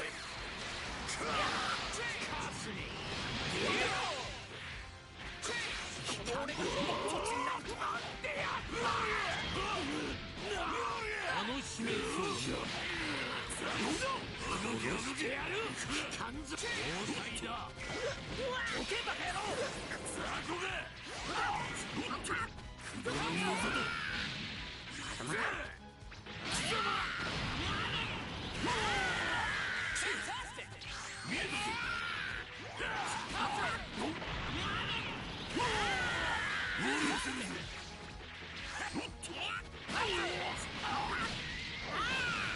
動け動け。こ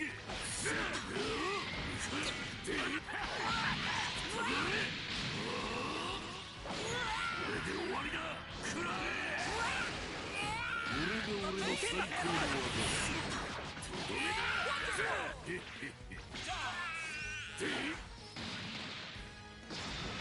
茶番は終わりだ。これからが本領発揮の時だ。その程度か。終わりだわ。邪魔だ。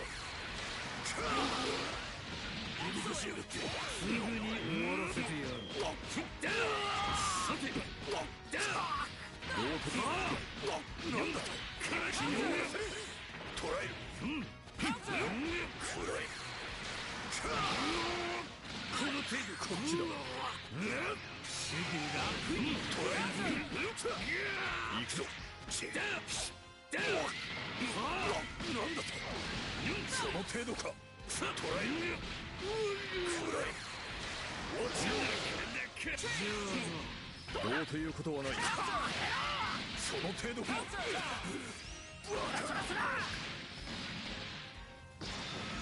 俺が殺してやろう。このデジ貴様を失望させるなよ。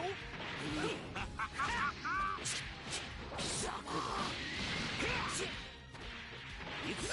いや、調子に乗りやがって。ファイナル。無駄なことだ。どうだ。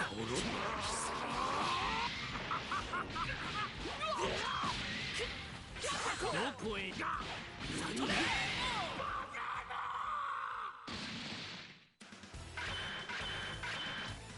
俺はスーパー。何が目的かは知らんが、俺が貴様を信用することなどない。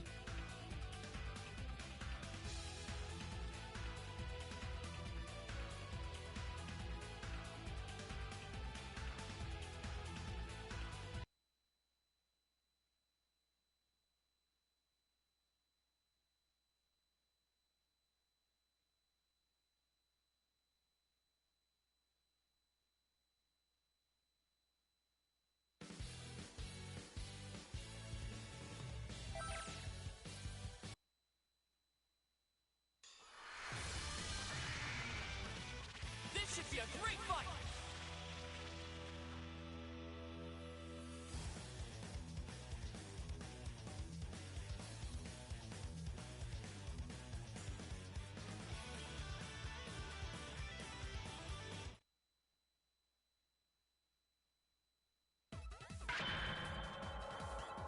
初めから全力でかかってくるんだな。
やりすぎたかな。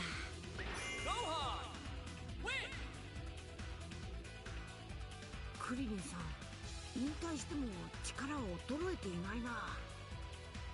僕も見習わなくちゃ。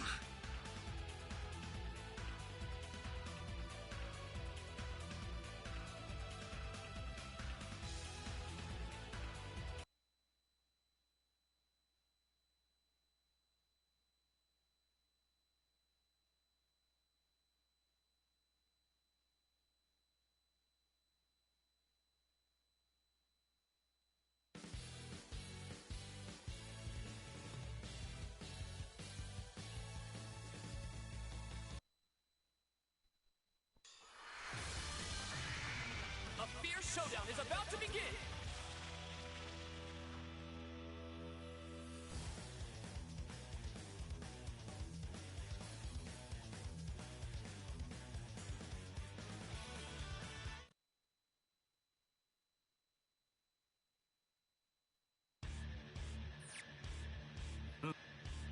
Ready? Let's go! Down!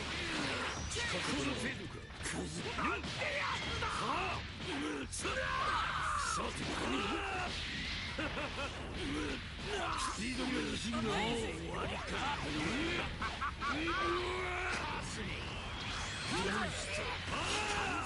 下がってよ。行くぞ。見えている。行くぞ。捕らえよ。見えている。聞かせてもらう。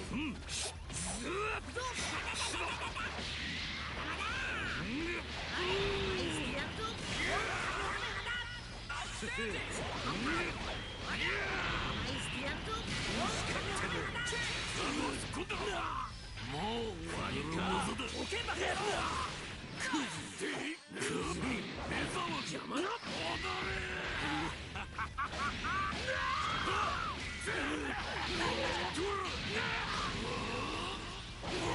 れで終わりだ。これが俺の最高の技。オラが相手だ。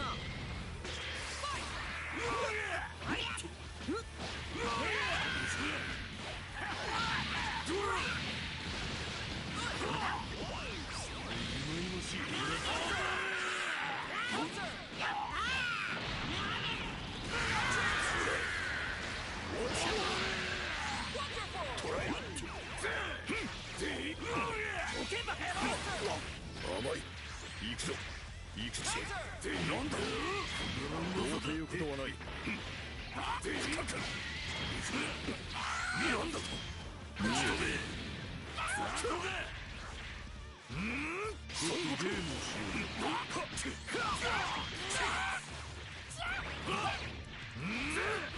頼むぞ。終わりだわ。邪魔だ。頼む。せいぜい楽しませてくれよ。なんだ。一気に終わらせる。トライ。フライ。落ちろ。程度か。トライ。フ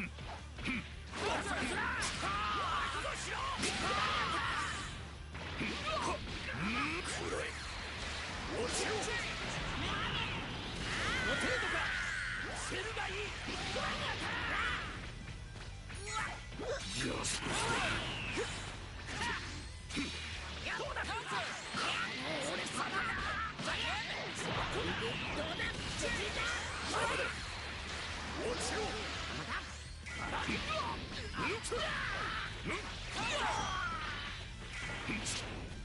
世話が焼けるな。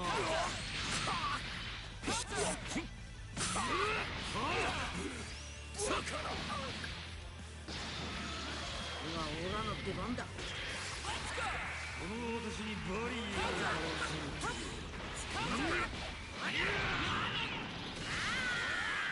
さて。ザゴはそこだろ。見えたぞ。打ち止め。打ち止め。何技だ。ドラ。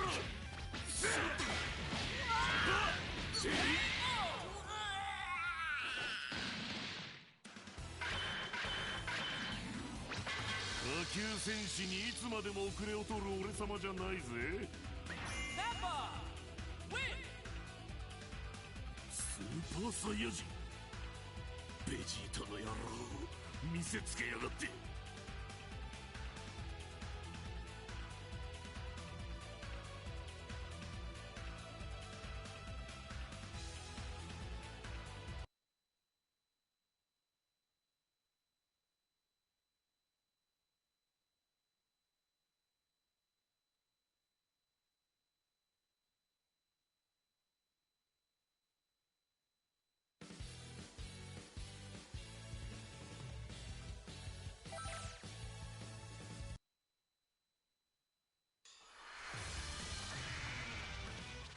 It's time to face your opponent!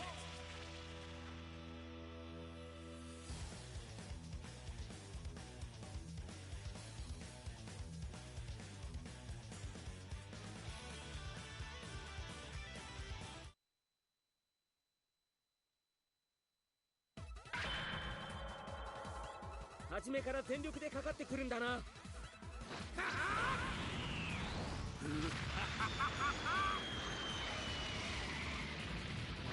まずお前から血祭りにあげてやる。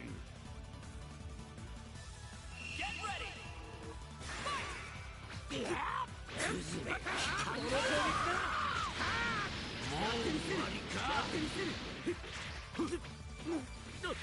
か。なんだ。これでどうだ。くたばれ。もう終わりか。やってみせる。かしら。仕方ないわね。しまった。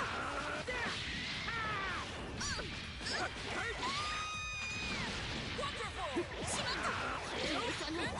俺怪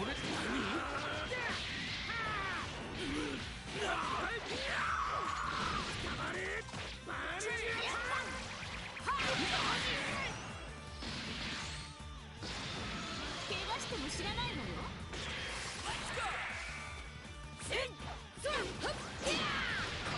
どうだ。おいで。どうだ。カメハメハ。ここだ。カメハメハ。カメハメハ。行くぞ。まだよ。全力出しちゃうの。これで最後よ。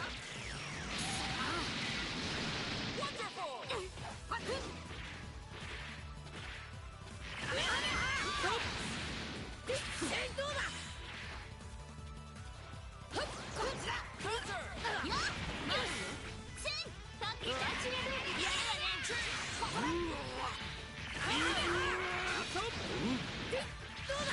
逃さないぞ。どうだ。なんだ。どうだ。逃さないぞ。どうだ。カメハメハ。行くぞ。どうだ。逃さないぞ。無駄だ。どうだ。なんだ。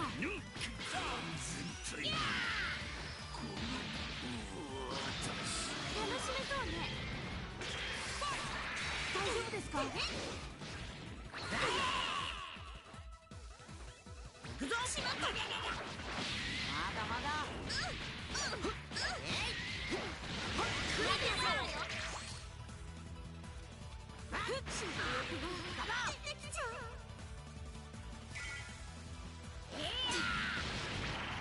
おてん。いいじゃん。負けないわよ。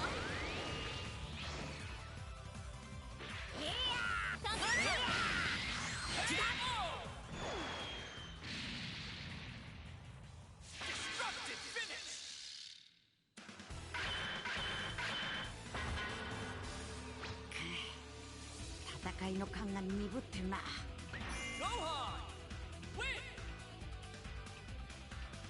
クリリンさん、引退しても力を衰えていないな。僕も見習わなくちゃ。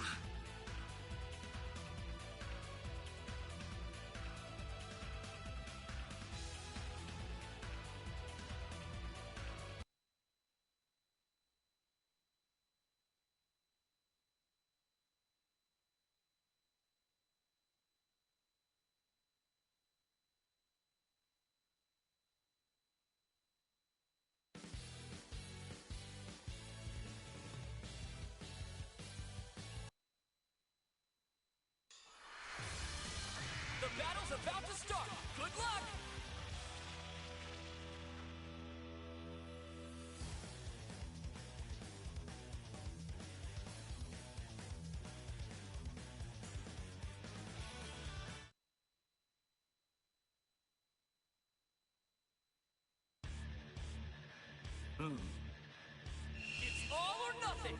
Fight. 行くぞ。俺が殺してやろう。ボケバカ野郎。死に。なんてやつだ。なんだ。クズ。ささの俺が行く。さてこの私にバリー見えている。行くぞ。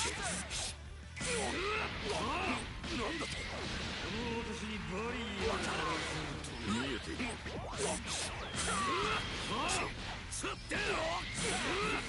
バカだ。俺が殺してやろ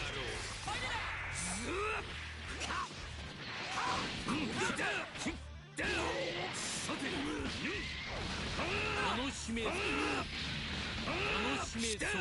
協力いいだろう。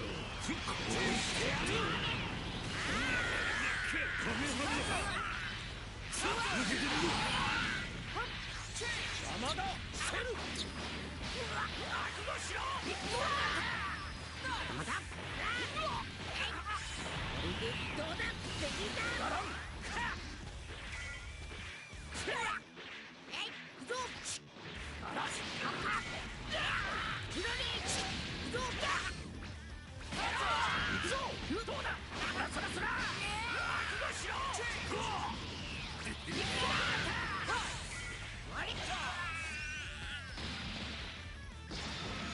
俺が殺してやろう。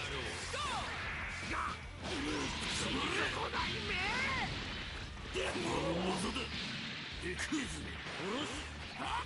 いいだろう。てめえ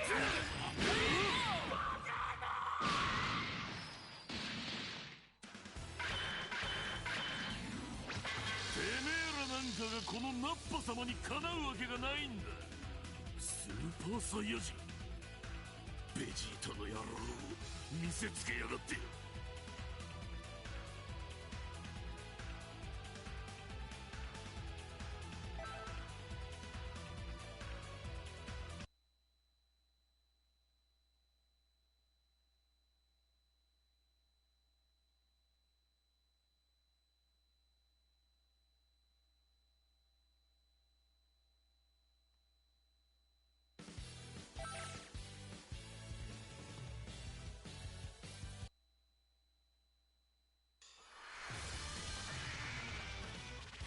The battle's about to start. Good luck.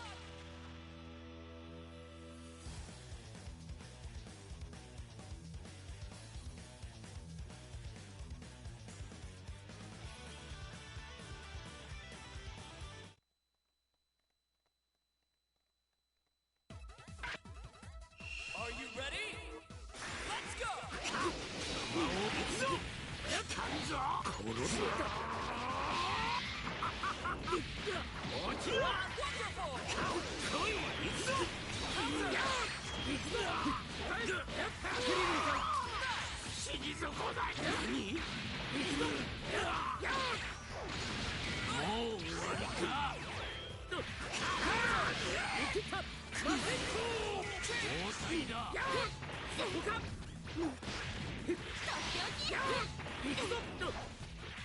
そこで回せるかしら。各部のマーチンどうかしら。終わりじゃない。そこ終わりよ。これはどうかしら。冗談じゃない。間に合って何なんだ。さんぞ。本気でいくぞ。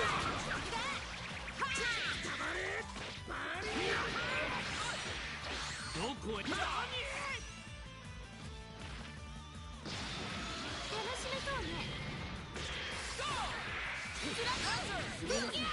けないわね。そこでとっておき。そこでまだよ。各自のマーチはどうかしら。終わりじゃない。そこ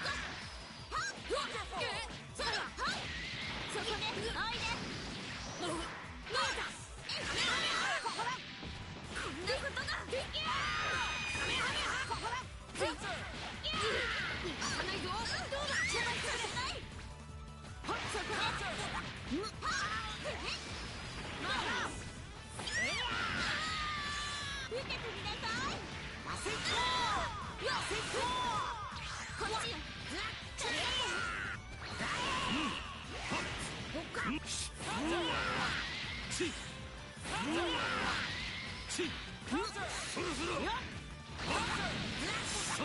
場ね。はっそこね。ほらはっよっ許さぬうちだ。しまった負けないわよ。まだよりそこね。許さぬぞ。やめた飽きちゃった。すぐに終わらせてやる。カメハメはあ、スピードには自信があるんだ。えりゃよっ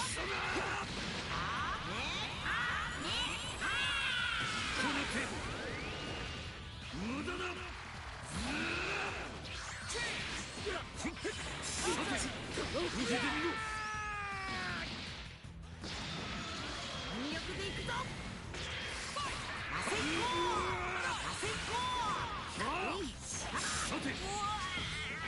さてスピードには自信があるんだ。スピードには自信があるんだ。はちっちゃよし行くぜ。いい知らせんぞ。はあ無駄だ。は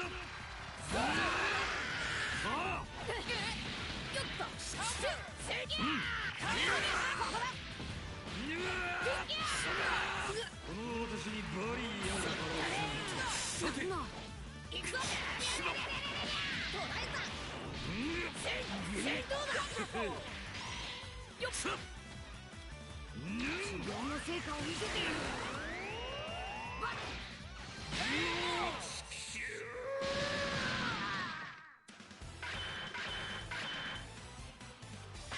んだ俺も結構やるじゃん。こ